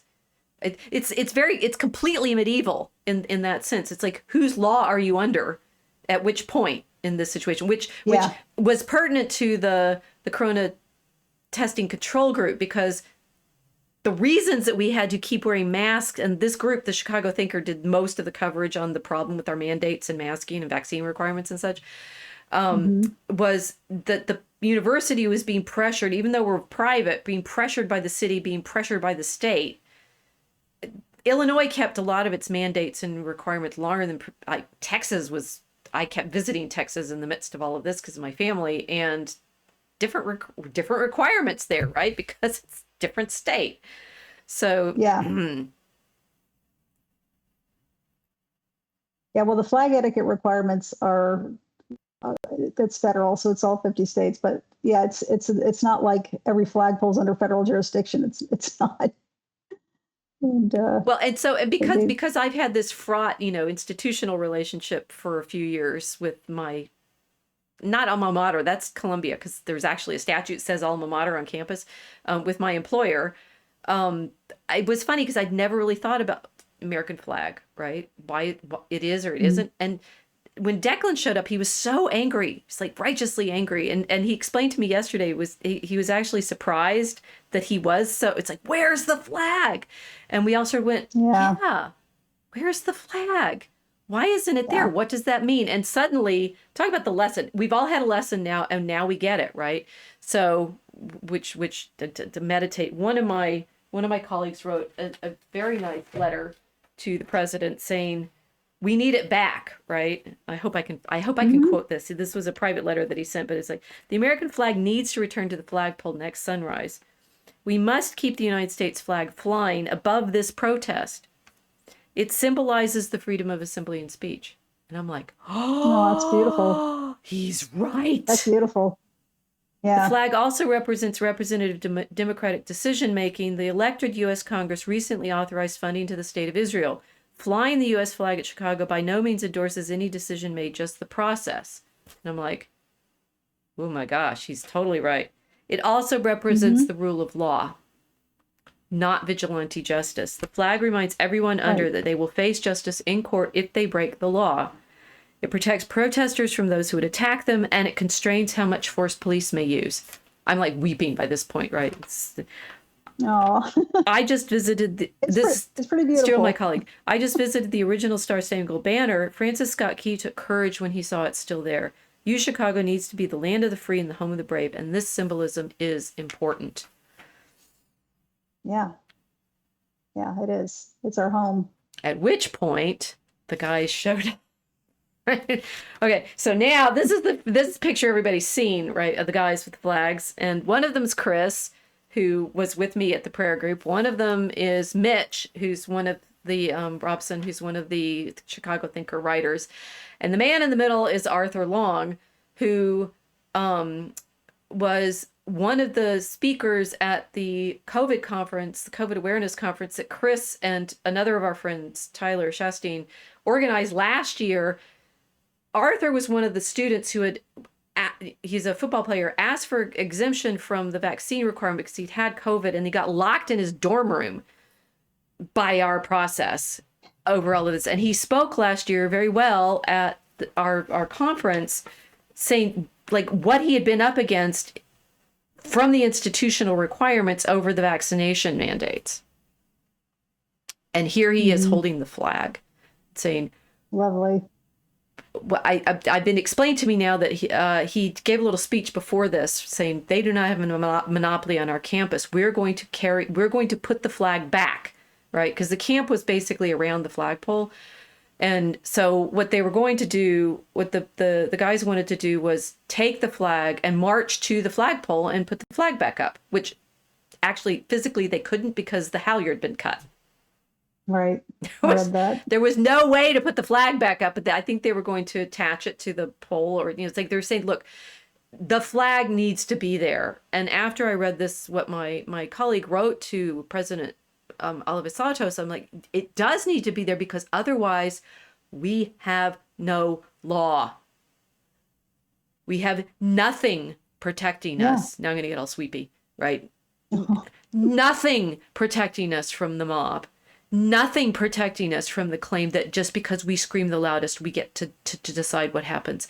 Nothing. We have nothing without the rule of law that we observe by living under this flag. It was the first time in my whole life I really got it. Aw. And I'm the daughter of a veteran who was the son of a veteran, right? It's like, how could I have not gotten this? And we had a little meeting around the flagpole yesterday, and Mitch was talking about how they've all written up about all this. Follow the thinker. You've got to read all of these guys' meditations on what's going on. Now I forgot what I was thinking. I'm weeping now. Help me talk. Oh, okay. Well, you're doing so well. Yeah. In the flood. Oh my gosh, they carried the flag, right? Oh, he was saying, what he said was go ahead. It's a beautiful image because it expresses your love of country, which is a virtue. People don't talk about virtues anymore. Right. This is your home. This is our home. And this flag is a symbol of it.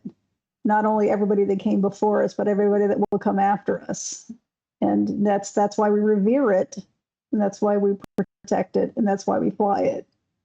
Well, I'd gotten confused in my mind because I'm too aware of the misuse of our flag in the sense of the imperial activities the United States has been involved in and that I deplore, and the atomic bomb, which I argued with my father about. So there's that. And then Mitch also brought up something else, is saying that thanks to January 6th, 2021, everybody's associating the flag now with, and this is what happened to the guys at UNC who put the flag up. And then, they immediately get told they've got, that their patriotism is being co-opted by people who are using it for other things. But also, the immediate sort of polarization and caricature of it is this, this has got to be, is alt-right like retired yet? Or is it still, it's, whatever things, it's like, it's the bros and the patriotism, and isn't that just violence and everything? And you're like, well, yeah, if you don't have the rule of law, which I finally get now. And so this is what I was saying. It's like with between Declan and Mitch and Arthur and Chris and their willingness to say this flag belongs flying over us because it's not just who we are as a country. It's not just a tribal flag, but there's also this, we have no king. We have nobody to guarantee the rule of law except for this like mystical symbolism that we live under of the stars and stripes. I've now I've stopped crying, so I'm less eloquent. But anyway, I don't even think it's mystical, though. Fair. It's symbolic of our Constitution, but it's also symbolic of us as a people. And no matter how crappy some of the things that our government has done in the past and will probably stupidly do in the future, it doesn't make us not a people, and it doesn't mean we can't fix it or try to repair it, right? Reparations is a very big, popular word these days, and it's unfortunately being used in a very narrow sense. You can make reparations for the bad things that are going on right now. You need to repair. We need to repair things. We need to repair, the application of our justice system. Yes. Which is just horrendous right now and disgusting. And we need to repair. Oh, getting lost in them. My thoughts of the Justice Department now, which is it's morphed into the Injustice Department. Well, this is I mean, this for me too, the feeling of to whom would these campers appeal? When my colleague is writing this and saying the flag is the symbol of the one, our appeal to, in fact, our rule of law, in fact, our process, in fact, the fact that the police are not allowed simply to beat everybody up. And that they didn't, right? They stood between these groups after. So what happened? And then what happened on January 6th? What I said, it's like it was in fact people marching under the flag saying we appeal to the process, which we believe has been disrupted. It should have been fair, and it wasn't. Yeah. Right, and it's not been fair to people in the past either. Right. And you don't repair that by being, just as evil to people, different people today, or sometimes the same people. Right. There's so many individual boxes you can, of categories that if you're a person in power, you can put people in. Right. I'm sorry. I'm trying to rein in all of the thoughts in my head because I don't want us to get derailed onto a different subject. But the Palestinian flag going up and the American flag getting taken down, this is another one of the, we're using the word layers here of what's going on with these camps, but I see them more like tentacles. I do think one person's controlling it. And the one thing that everybody agrees on, everybody seems to agree on right now, that is outside of maybe a certain generational demographic, is that the people putting up these camps and putting up these Palestinian flags everybody hates them. And if everybody hates you because they hate what you're doing, they're going to hate your cause too. And then you're just handing a victory to the people who you say is the state of Israel is your enemy. So why would you do something so foolish? Yes, the layers of the effect, right? Of like if you're trying to win people over to your position, and I mean that my first thought was the camps are backfiring in exactly those terms. And there were colleagues of mine who were definitely not in favor of Trump, suggesting that this was being done to get people to vote for Trump, and I'm like, what? No, it's being done to get people to not pay attention to what's going on in Gaza right now because they're paying attention to, hey, look, this is happening right on your doorstep. But I do think it was calculated by people wanting to do that. To distract. Mm-hmm. Well, it's a massive distraction. Well, in any case, anyway, this one of the flag thing came out of it was not planned. They didn't plan that.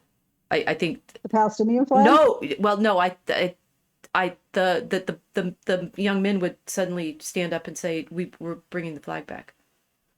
Oh, the American flag. No, that wasn't planned. But the Palestinian flags were planned because they had them. Oh, well, for sure. Right? And what happened on campus was, okay, so Arthur and the others, they explained to me that, in fact, so Arthur did a speech about how, this is, they don't have a monopoly on campus, and, and everyone's going, yay, and they were saying, we're going to put it back, and everyone, ooh. And so he and the few others just said, okay, so we're going. And they had the several flags, and they started marching towards the flagpole, which technically, as the pro-encampment people are always saying, they're not blocking access on campus. Okay, fine. So they should have been able to just walk to the flagpole, put the flag in, and walk back out, if in fact the campers were not blocking anybody's path through campus. But that's not what happened, because as the men were walking, now when you get this, I'll go back to the previous picture with the great flag thing. The cameramen of the press were watching. I said, how did you guys get that amazing picture? They're like, oh, they gave it to us. Because of course it's like professionally done. The press was all there. Pictures in there. Right? The professional cameramen were there. Things had, developed in such a way that they could, like, you talk about dogs for squirrels. Whew, camera moment, right? And so they got the march, right, which is quite, measured and everything. You see it on the videos. So there's a lot of them out there. They marched up, and they get to the campers made a line, and they're all standing there locking arms and stuff. And the guys, it's like they can't walk through this line to the flagpole without pushing people. So you can see Arthur in the moment thinking, and he's a football player, right? And he knows he's defensive back, I think. They told me that. I don't know that. And so you can see him sort of thinking, what should I do now? Because they're not going to be able to get through this line of people. And so he starts waving the flag, right? And that it's just like beautiful, because so he starts waving it, and then the line of people from the camp start waving their flags, and then I get this like great TikTok moment of like, oh yeah, it's the it's the the battle of the banners, right? Yeah. And that's as far, and sort of there was some yelling and stuff, and that's kind of as far as it went. And they sort of stood there and waved the flags for a bit, and then it was clear they weren't going to be able to go all the way to the flagpole, because the campers turned it into a confrontation rather than and by the time I show up, they've stepped back from the flag banners, and they've start sticking flags on the light poles, and that's what I saw. I saw all the flags that were put on the light post, and that it's a great picture. The campers had obviously all come out with all of their boards, and they're waving flags, and this is by the time I show up, and some of these are my pictures. I can't remember which ones they're on one side of the round, and the other guys are on the other side, although they're not like nearly in lines or chanting it in the same way, and the police officers are down the middle.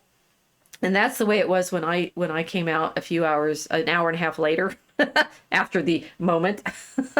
And they're still all there, right? Yeah. It's like chanting and police officers. And it was interesting to me that one of the things that the people on the Palestinian campsite were chanting was, get rid of the police. So that we can do what? Well, like get rid of the police, full stop, right? Because as you've been saying, there's like mission drift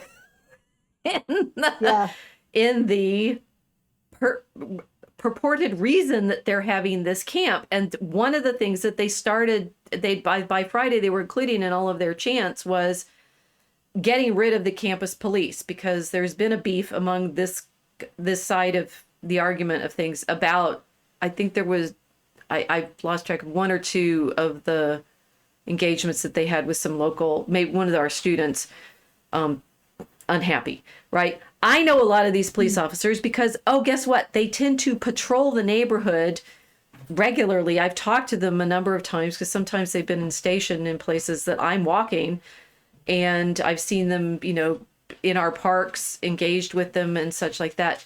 Guys, these officers are here all the time for reasons that you're probably not aware of, because they're keeping the peace.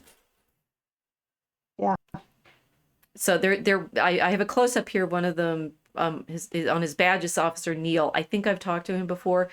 You may notice what color his skin is. I'm sure he was being called racist by the chants behind him. He was probably being called lots of nasty things.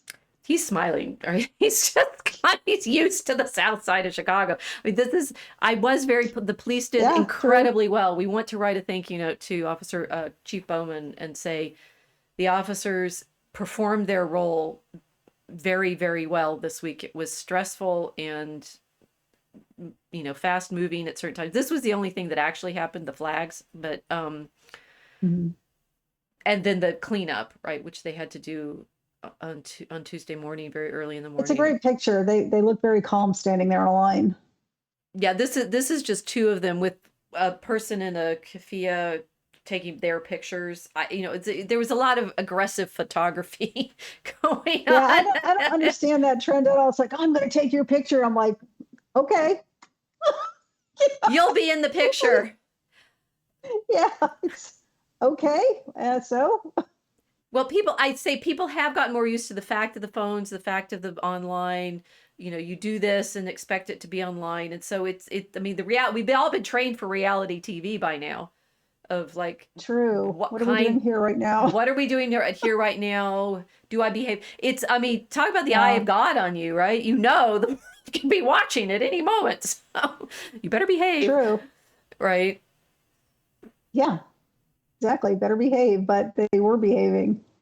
But yeah, this aggressive photo taking, as if that's going to scare you. It's like, I'm wondering what's going through the mind of the aggressive, filmer when they're doing that. What do they see? Mm. Are they just trying to provoke a response, or do they actually see them doing something wrong?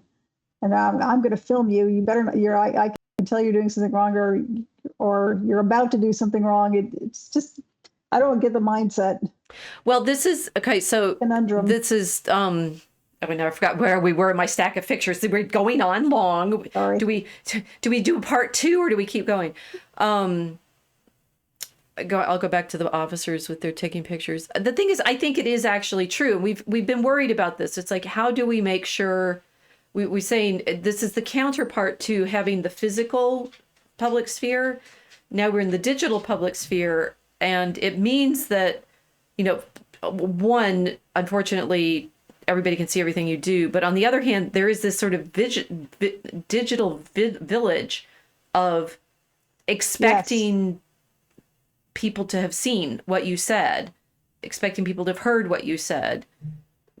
Can you behave well under stressful circumstances? Because you're now in this big world village of people watching. Right, it's a digital global village, right? So, and villagers love to gossip about what they see every day. That's not new. Right.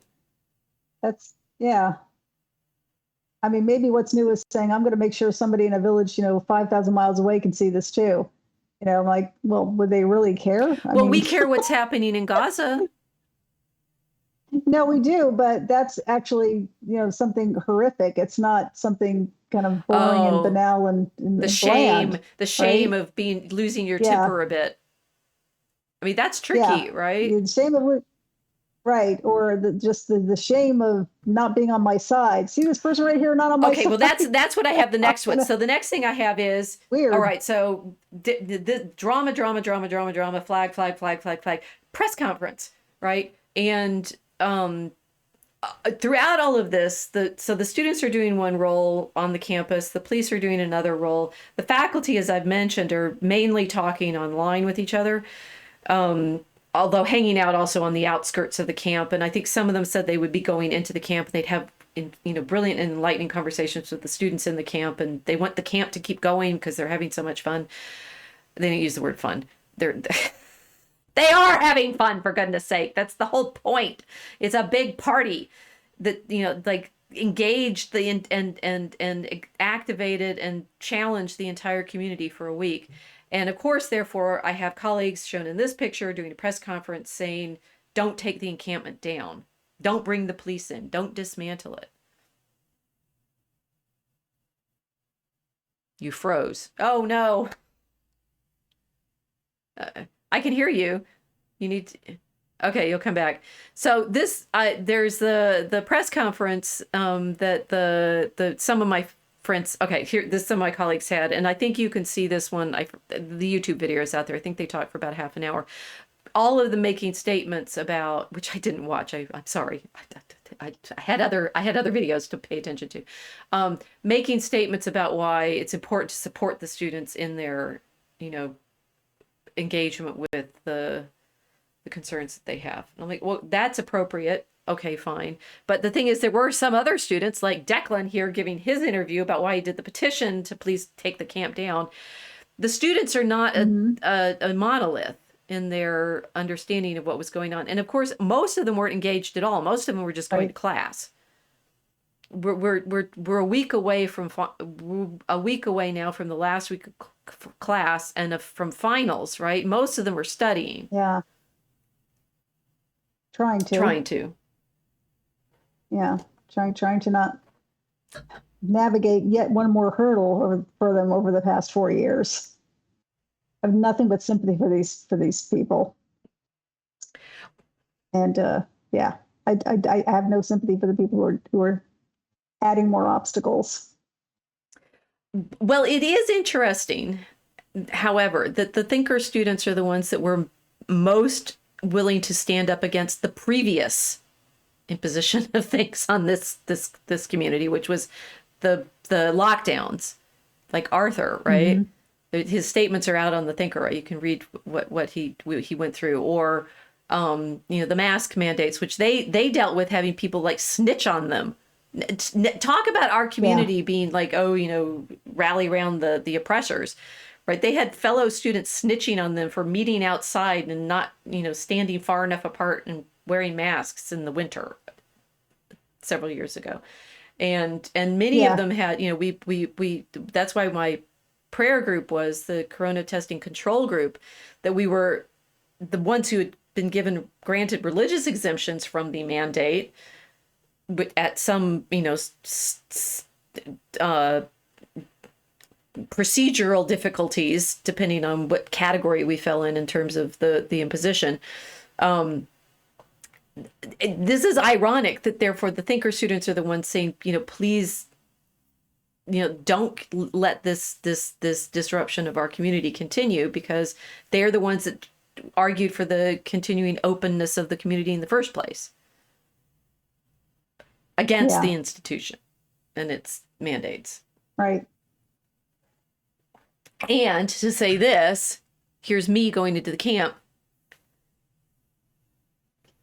I had to file suit for my religious exemption with the university, mainly because I think they were dragging their feet, but they kept putting deadlines. This was 3 years ago. It was 2 years ago, to file suit. I made a plea that we had the Health Freedom Defense Fund help us. Leslie Manukian, who's its founder, spoke at this COVID conference last a year ago about this time, right? We had this conference. She helped us with the legal on it. We wanted to do it as a group, but it's like, guess how many other faculty were in on this suit? Not many. I'm Zero. guessing. Yeah. Zero. There was one other staff member and me.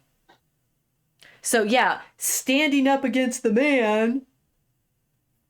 Are you kidding me? Yeah. And this was for religious exemptions, right? Which we were allowed to ask for. What do you think? Why do you think more people didn't object? More of your colleagues didn't object? I don't know. They were clearly at 1968 protesting. I don't know. I am beyond disgusted at the level of complicity.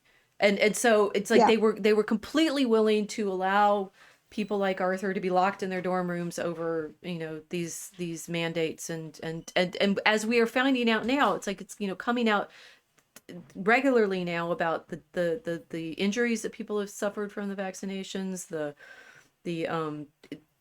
learning effects of having the kids on Zoom for that long, the masking, all of this. It's like it's going straight down the memory hole, just like we knew it would.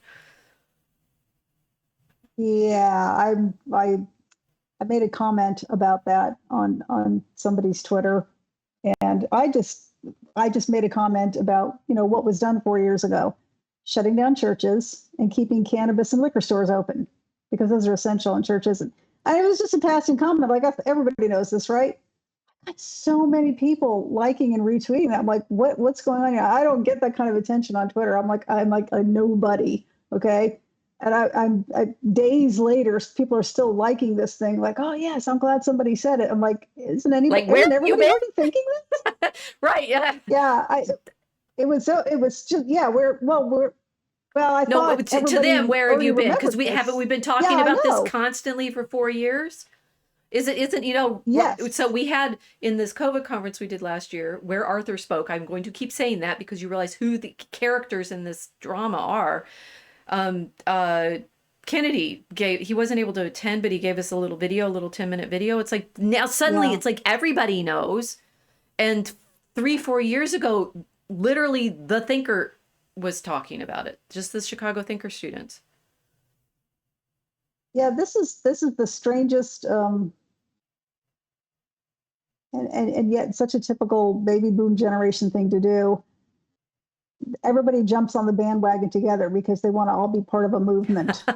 And so, I hadn't thought of it that way. Yes. It was about numbers, right? More people want to do this, so I'm going to do this thing, not that thing over there, right? And all while pretending they're sticking it to the man. They are the man now. They have all the power in the country. They have all the money. They have all the property. They are the man, and yet they're still acting like they're 20-year-olds sticking it to the man. It's kind of pathetic. We're gonna have to rein in our disgust here, or we'll never get off camera. I know. No, but this is to me what I was thinking when I went in the camp, right? One, I sincerely, so if you have not guessed, we Xers have no side. We are, I was sincerely, we have been in the prayer group praying for everybody the whole time, right? And those of you who watch the Mosaic Ark know, Casey and I have talked through, for example, Tucker talking to Tucker Carlson talking to Vladimir Putin. We talked about Candace Owens talking to Rabbi Barclay. We are very aware of multiple fractures and polarizations and such like that. What we mainly want is, what I want peace. We're the kids of the divorce. We want mom and dad to stop fighting. Frankly, right? And what we've grown up in, talk about, I'm going to get weepy here. We were the generation who grew up with, you were going to be dying the atomic bombs. I mean, it's interesting to me that, the Oppenheimer movie is like, who wants that? It's a sort of frisson of fission, fusion, whichever it is. Yeah, well, you had the baby boomers. They were the war babies. They were the babies that were born just as the war was ending. Yay! Everybody's celebrating, and we were the Cold War kids. We were the Cold War kids. We remember what it's like. Yeah. We don't want that again. And it's not just that. It's not just the Cold War kids. Not just the children of divorce kids, but entire families, extended families, completely shattered. And split apart, and a lot of it not be necessarily because they wanted to be, but because they had to follow the work, to go where the work was. Yeah. And there were no more intact communities. There were no more town squares, right? There are quite a few churches not there anymore. At least the congregations aren't there anymore. And so that was the world we grew up in. There's a lot of 80s nostalgia now because... And it's not because life was great in being a Cold War kid of divorce, right? I'm not a child of divorce, definitely a child of the Cold War. I can tell you some stories later. We should do an episode on that, yes. Yeah, some of my earliest memories in Germany. Why can't I go out to play, Mom? Protests were coming. And yes, they were attacking children. But anyway... I've hit a nerve I didn't know existed. Yeah, I'm gonna dick with. I'm gonna go for this one. It's not a nerve. It's just a really odd memory. And you don't understand these memories until you get older and go, oh, that's what that was about, right? Because of course my mom didn't tell me. She wasn't a monster. She told me years later. But so there's a lot of nostalgia for the 80s now, but it's because life was still semi-normal because you weren't living on your iPhone, you weren't living on your computer, right? You still had kids to play with. You still went outside to play. It is true. Your parents did kick you out and say, don't come back till dinner time. I never, that seemed to be like a good thing, right? Isn't it? Yeah. Well, yes and no. Kids can get into trouble, So most of our moms. We called those adventures. Well, I'm surprised I lived to 13, but anyway, just doing things like climbing cliffs. What the hell? Anyway. See, and this is these poor kids. So here I am going into the camp, right? It's like we go into the camp. It's like, of course, they didn't get to build forts. Clearly, I built forts. Right? These, I did. So rafts. they've got. So one I have now. I went into the camp. I talked to them. Maybe we'll talk. Maybe we'll do part 2. Who knows? But I mean, as we're talking now, I'm thinking this is. Of course they're enjoying this. They get to build forts, although they say popular university. That was one of the stranger things. It's like when I did talk to this one woman who I'm told is a student. I don't know. I didn't recognize her and she wouldn't tell me whether she was a student or not.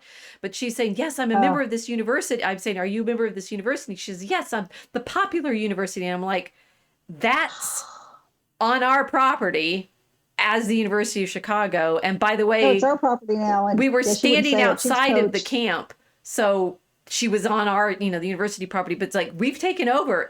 It's like kids taking over the basement with boxes. This is my room now.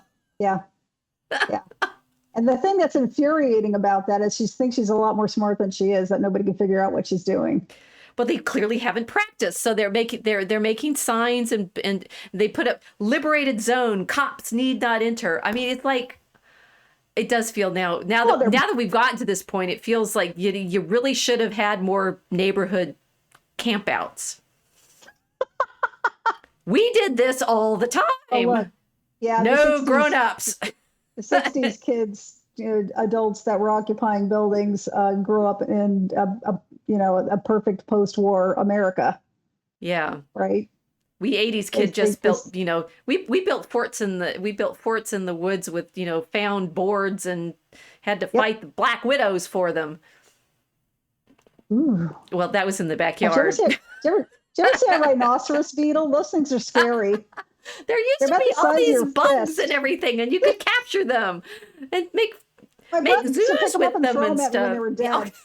Hey, we're clearly like over the moon. Finally, we've got the effervescent camp moment because we're remembering what it was like to be in camp, right? Yeah. And we have here. Yeah. Oh wait, fudge the UCPD. This is what it's like. This boards are saying. I don't want to say it out loud, right? FUCK, the officers who were keeping them safe. This is like at the level of in the siege on Gaza, ceasefire now, free Palestine. Okay, but it felt juvenile at the time, and now I realize why. It is juvenile. Because these poor people have been deprived of their childhood. Yeah. Who's suffering? Yeah. I mean, these are like on one of the most expensive college campuses in the country, for goodness sake. Yeah, they woke up and said, we're going to have an adventure. Let's build a fort in the backyard. I want to do something. Yeah, but it's got to be meaningful. But the bad guys on the outside have convinced them that they can, and they've helped supply them. And then this is okay. Here's the street, right? These guys also they just really should have gone to more Renaissance fairs or something like that, right? Because have tents. And those people have style. Well, and weapons, right? That they. Oh no, we don't want them having peace that. tie and such like that. Well, okay, so you need to. One of the funnier things that came out in my exchange with this woman who was refusing to tell me whether she was part of the university or not was at one point she said, "You seem quite aggressive. Are you worried?" And I'm like, "I'm a fencer. Oh my God, no." Right. I was waiting for her to accuse you of threatening her with a sword after you said that. That was, I think, the one thing I wish I hadn't said, but I was just like, oh my gosh, no, you're not a threat to me. Last week I had way older women than you running at me with actual metal sticks. First, I want to say y'all are a bad actor. Okay. She was very passive aggressive. She was pretending to let's walk over here. Like you couldn't figure out what she was doing. Everything she did was a pretense. It was just sickening. I should show this just so Casey can get incensed about it. I didn't even hear the y'all. I was trying to get on camera we will do part 2. Forget all of this. We're going to have to do part 2 of the argument. Maybe next week. But it's it's a camp, right? But I think this did come up when I was talking to her because there was a Instagram account that the group, the UCUP was putting up of reports, and there was layers of negotiation and things like that. We haven't gotten to that level of the problem here. But one of the things they put up was a list of the things they needed, and the sort of this is why I was able to mention to her, it's like, I don't think you guys are behaving the way you're claiming, which is like in virtue, because updated supply needs for UChicago United. Medical tent, table, needed most, urgent. Heat gloves, needed most. Wound packing gauze, needed most. I don't know. Portable chargers, needed most. Carelix gauze, needed most. CAT tourniquets, needed most. ACE bandages, needed most.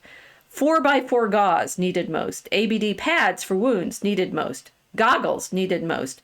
Emergency how many pads and tourniquets and bandages they need? Emergency bandage needed most. Trauma shears needed most. Vaseline, tweezers, CPR masks 2, butterfly suture closures, disposable stethoscopes, camping sink, buckets with lids, helmets, HIV tests, dental dams, Plan B. Yeah, okay. Diva So what cups, they're saying- chapstick, Mylar blankets, contact solutions and cases, IFAC pouches, I don't know what those, HIV test, dental dams, and Plan B. So sex and violence. That's what they're planning for. Yeah. We do know. And they want you to, what do they need these for? What are they planning? Yeah, right. I believe Well, you. we do. The Students for Justice in Palestine did protest outside the Students for Life conference a few weeks ago. This was before the camp went up, but Students for Justice in Palestine apparently are pro-abortion. Now, this is Then why would they have a problem with what's going on in Gaza then? So many kids have been killed. They should. This is confusing. And this is what you were talking about earlier, saying by the end of the whole demonstration, it was like, you guys need to stay on like message here, because the mixture, as you were saying, the mixture of causes that they started putting out demands on, and the list of demands that they made blended into like, justice for the South Side of Chicago and various things. And you're just like, let's stay on focus of the people dying in the buildings being bombed. But they weren't. And as this does tend to call into question the sympathy, not the sympathies, not that, there's another way of putting it. Like who's the victim here? And by the end of it, of course, they were, because as my colleagues insisted, it was wrong to take down the camps, even though they did it. They did the dismantling of the camps took place at like 4 a.m. in about a half an hour, at which point everybody is shown here is out on the street, protesting up against here's a closer view, a line of officers, which they are giving the finger, who are keeping them from coming back into the campus. This is, the sun's come up obviously, so it's in daytime. The real victims here are the campers. The real victims are the campers. Apparently, because the camp They're kicked out of they their were kicked out of their clubhouse, and they were woken up. So there was some rumor that they were going to be dismantled at 3 a.m. and so they stayed up and beat drums and stuff like that, and then nothing happened, so they went to sleep, and then the police came in at 4:30. I'm sorry. This sounds to me strategically appropriate so people don't get hurt. Oh, it's hilarious. But the way it was reported is they came at us when they came at us when we were at our most vulnerable. So now the campers are the victims. Well, aren't they always? I mean, they're a victim every time you say no. Okay, so this did come up. What you saw at the beginning of the tonight, I played what I said. I wanted this all to happen without the police having to do anything, because that means you've made your case, you've done your protest, you've had your arguments. Now leave.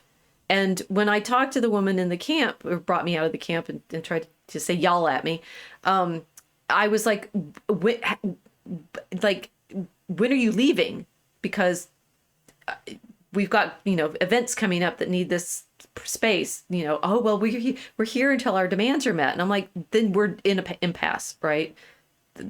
Exactly how do you imagine that you're going to come out of this without the police having to intervene? And obviously there's disingenuously, they needed the police to intervene. There's no way these things end without the police intervening.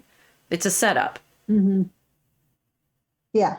It is a setup, and there's probably quite a few paid employees in that camp setting this whole thing up, paid by don't know. We don't know who. But there's gonna be a lot of people that were sucked into it that would get hurt. Yes. And that's the infuriating part. That's what I was den mothering around going, they're going to hurt our students. Just like my colleagues Yeah. are going, they're going to hurt our students. They're like, yes. So let's get them out of this. Right. Right. You don't encourage bad behavior. You correct it as soon as it occurs. But you've drawn the students into an adventure that is perilous to them. Yeah. Well, I mean, I actually think the people that organize things like this want to see that. They want to see people get hurt, because then they'll say, we are the victims. See, look, Yes. FTP, right? What's FTP mean? Fudge at the police. Oh. I'm so naive. Right. I think it was on one of the signs in one of your There pictures. was, but I wasn't saying FTP. It was FTUCPD because it's the University of Chicago Police Department. Okay. Right. So I mean, I do have multiple ideas about what's happened with the federal, purchase of military equipment for things like the FBI and Waco. Right. It's like it's obviously IRS, a problem, yeah. right? That the sort of layer of militarization that we are experiencing in our cities and our communities and who they are, but that whoever organized these camps and encouraged them to be set up and obviously supplied them and then didn't supply them if they need all those medical supplies. It's like who's funding you if you're having to make appeals on your Instagram for stuff? No, they're making appeals like that to make other people think they're going to get violent, in the hopes that the police will overreact. That's my guess. It's part of the looked pretty performance. No, transparent. you're right. It's part of the performance. But the dental dams, oh my gosh. You guys, you know what you use those for. That is so skeevy. I read that. I'm like, oh, it's just so gross. I have to shower after having watched that.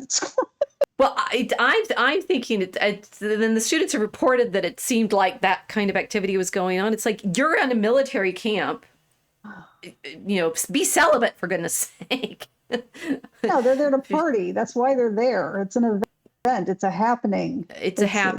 It's definitely a happening, which this generation has been deprived of. So I could feel that. I mean, I felt it. Oh, now we need to talk about the 4 years ago. Isn't it interesting and convenient that this kind of, they throw everything away. This is these kids' life, right? It's like in the dumpster now. Your camp out got taken away and it's in the dumpster. And everybody, the facilities guys have to spend the rest of the week cleaning all the stuff, right? Including cleaning off the tape on the flagpole. I would talk to the facilities man who was like untaping this tape from the flagpole yesterday. So, the actual working class has to go in and clean all this stuff up. So that now the campus just it's back to the grass being, needing resodding, which to be fair, it does have to happen a lot because every time we put tents down for activities, that tends to like deaden the grass. So you have to resod it, but okay, fine. I'll go back to the beginning now. So we had the campus there. What was I ranting about? 4 years. Why does this happen every 4 years? What could it be? I don't know. Is something else happen? Something else happening? I think cicadas are on a longer cycle, so it can't be that. 2016. Yeah. It was very lively. My leave cycle is such that in 2016 I was on leave. I guess I'm I better get some actual research done this time because I do have some projects I really want to work on, including Mary and the Jews. It's a big one. I'm reading about this now. It's huge. It's going to blow your minds. But 2016, let's see, I'm writing about Milo, who is campaigning for Trump. And there's a riot at Berkeley. Oh, wait, that's how I got in trouble with my colleagues the last time, because I wrote about, the religious significance of why people responded the way they did to Milo's speeches in 2016, 2017. Could it be? At the birthplace of the free speech movement. That was ironic. Yeah. And then 2020, which is why this class didn't get a high school graduation, because, there were protests in the streets that summer too, because apparently COVID doesn't hit the streets when you're protesting injustices. And, look, it's 2024. Guess what? We're having the Democratic Convention in Chicago. Did you know? I did not know that. I didn't. Oh, great. 1968 all over again. Woohoo! Oh, let the nostalgia flow. It's going to be glorious. I wonder if people 20 years old have no idea what I'm talking about. Oh, I think they do. I barely do. I was a baby. I was 3. So, this does make us suspicious about the degree of orchestration behind the timing on the events.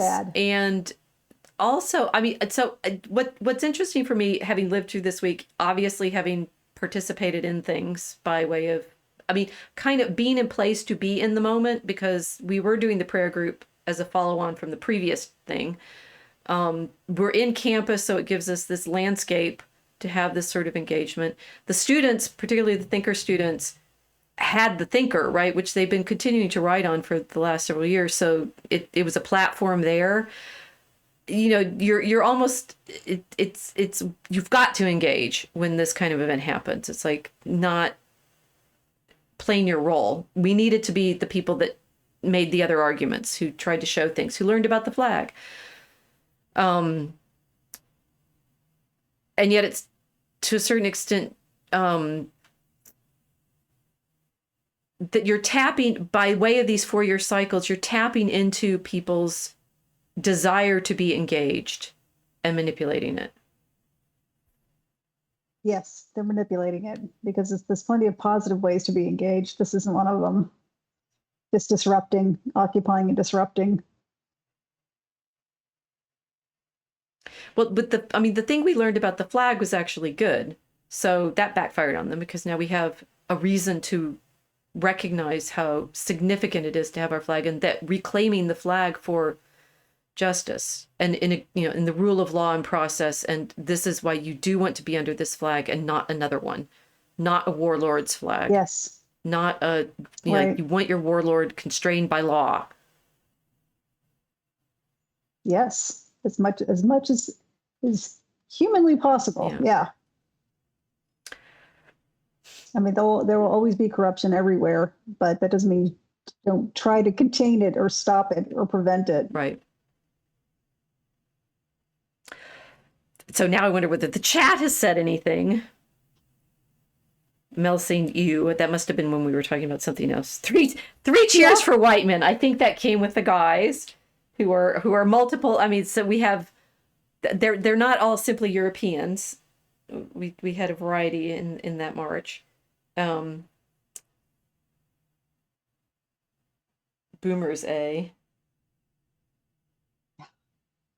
What you gonna do? Well, and Kilt's quite rightly saying they ruined an entire generation because of the flu. It's that simple.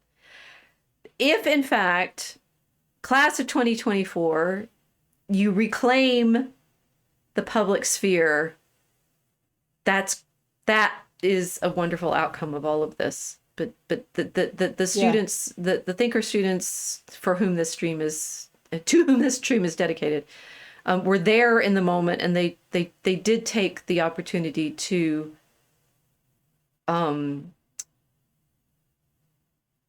I'd say play their role well, but it's the make the case that needed making, and that because of the encampment they were given the opportunity to make, which is important to recognize.